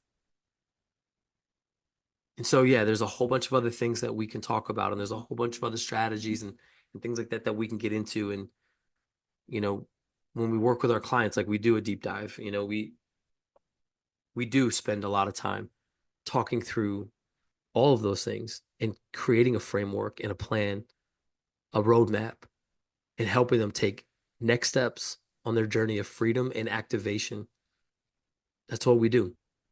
Because what we talked about today is good. And if you take it and apply it, literally, if you just get clear, if you just do these things, if you just get clear on your target, your dream, who you want to be, shift your beliefs, and gather relationships that already have achieved what you want, and you're intentional to go after those relationships and just start taking action. If that's all you did today, your life would be much, much further down the road of the success that you want to see. You would be activating your dream. Like you could do that today. Today, you could sit down and write out, what is my dream? Make it clear. Who do I want to be? Make it clear. What are the beliefs that I currently hold? How do I need to adjust those? What are the ones I need to have? Start working on those shifts and start finding people in places and spaces that you want to be and intentionally reach out and build relationships with them. If you just did those things, I promise you, you will not only activate your dream, but you'll be much further ahead than most people in life. But you got to decide to do that, right? You got to decide to take action. Now, I want to share with you how we help our clients, if that's okay. Is that okay with you? Can I share with you how we help our clients? We do a workshop that's like 2 days, and what we've decided was, what if we could expedite the process? It's kind of the question that we were asking. We're like, what if there was a way to help people do all of this work in like 2 days and get results? That's what we were asking. We were just like, do we think we could do it? And so we put together a workshop, and this is how we help clients. So we spend 2 days together, and we take a deep dive into everything that you heard today and much more. And we create actual roadmap and plan and strategy, and there's tools that they'll use and a map that they'll follow, and they'll start to do the things. And before they leave that workshop, they've already got the whole thing packaged up and a plan to implement going forward, so that they can not only activate their dream, but truly achieve their dream and do the thing they want to do. Now, here's the disclaimer. Here's the disclaimer. I can't make anybody do anything. If somebody doesn't want to go after their dream, there's nothing I can do about that. But for somebody who's saying, I'm so tired of this, I'm tired of living with regret, I'm tired of watching everybody else live out their dream, I'm tired of watching everybody else live out their purpose, I'm tired of watching all of that, when deep down I know God's put something in me. Come on, if you're that person, you're tired of it, and you're like, I'm ready to like actually do something about it, take action. If you're that person, then in 2 days, we can expedite the process, and we can help you activate your dream so that you can live fully alive. And that's the offer. That's what we have for you as a next step. If that's something that sounds interesting to you at all, that's the way that we help our clients. And I want to give you a specific breakdown of what it is, because you're here today. You actually get like a special deal too. So I want to remind you of these things though, because I know it's easy to get lost in the amount of information and just the amount of kind of talking that we're in. But just again, come on, being alive and living, surviving versus living fully alive. Come on, let's not settle. No passion to be found in settling for a life that's less than the one you're capable of living. I just got to ask you, like, are you done settling for less than what you're capable of? And if the answer is yes, then good news, because hello, we can help you. Like, come on, you're here. Like, come on. All things are possible. Are you shifting your beliefs yet? That's possible for you. Not just possible for them. It's not just possible for people out there.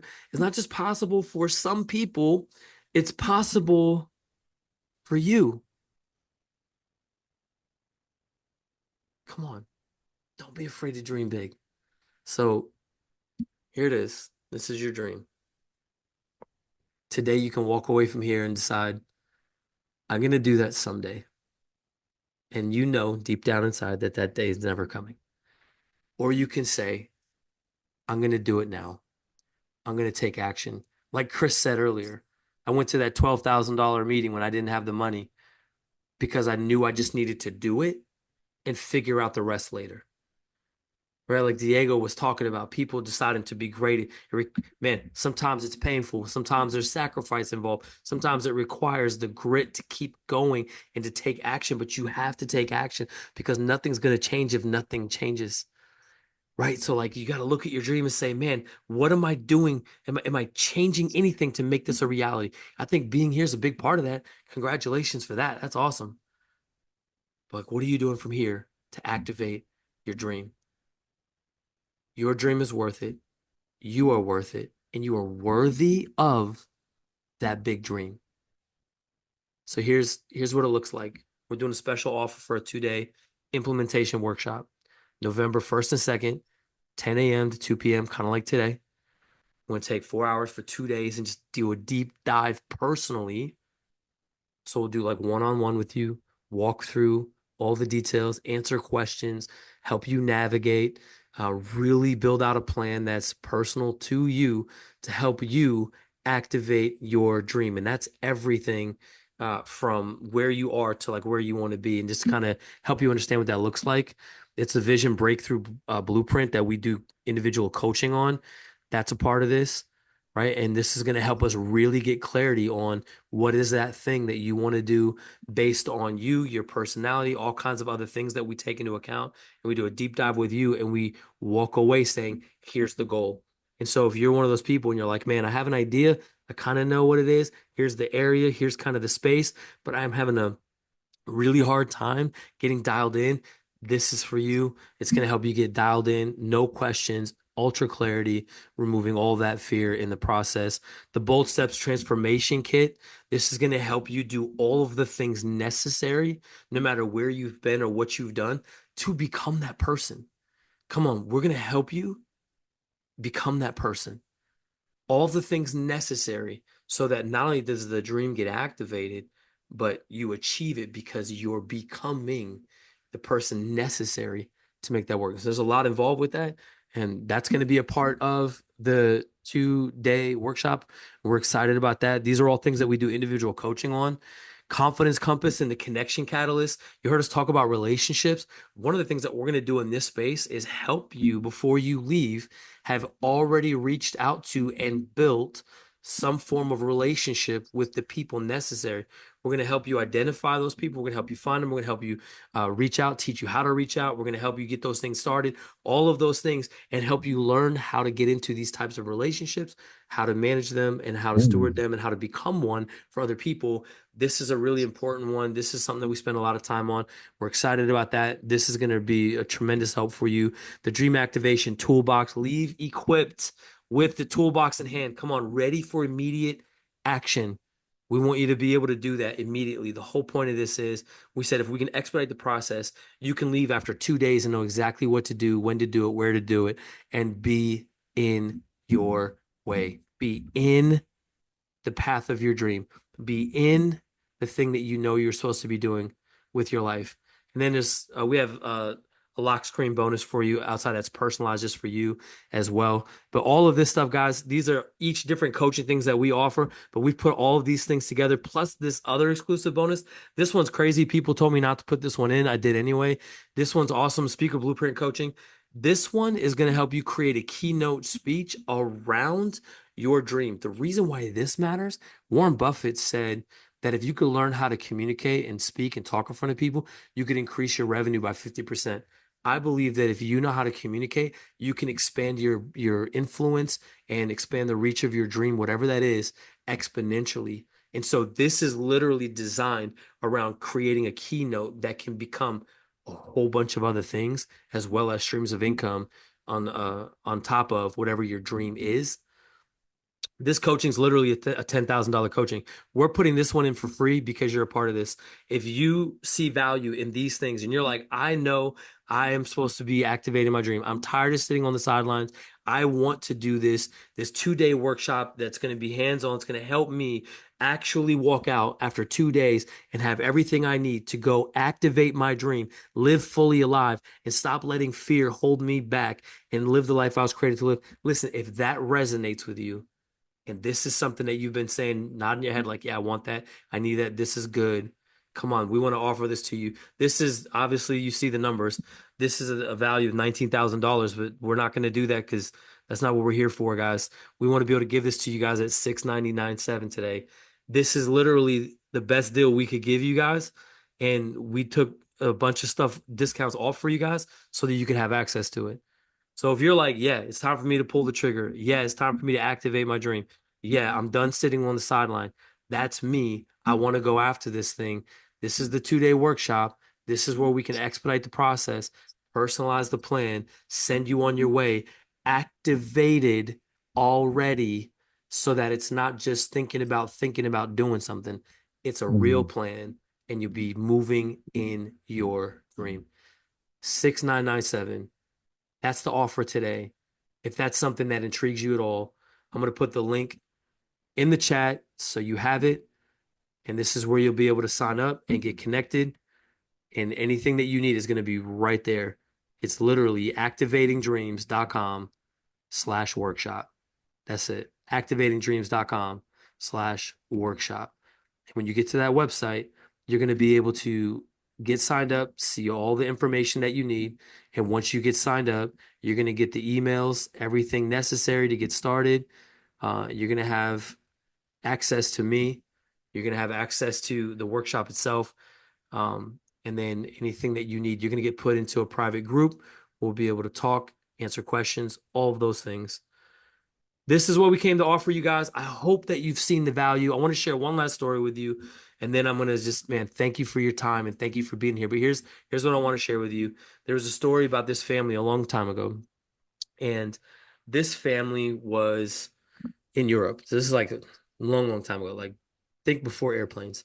And they wanted a fresh start in life, and so they sold everything they had. They sold everything they had, and they bought tickets to board the ship and sail to America to have a new beginning.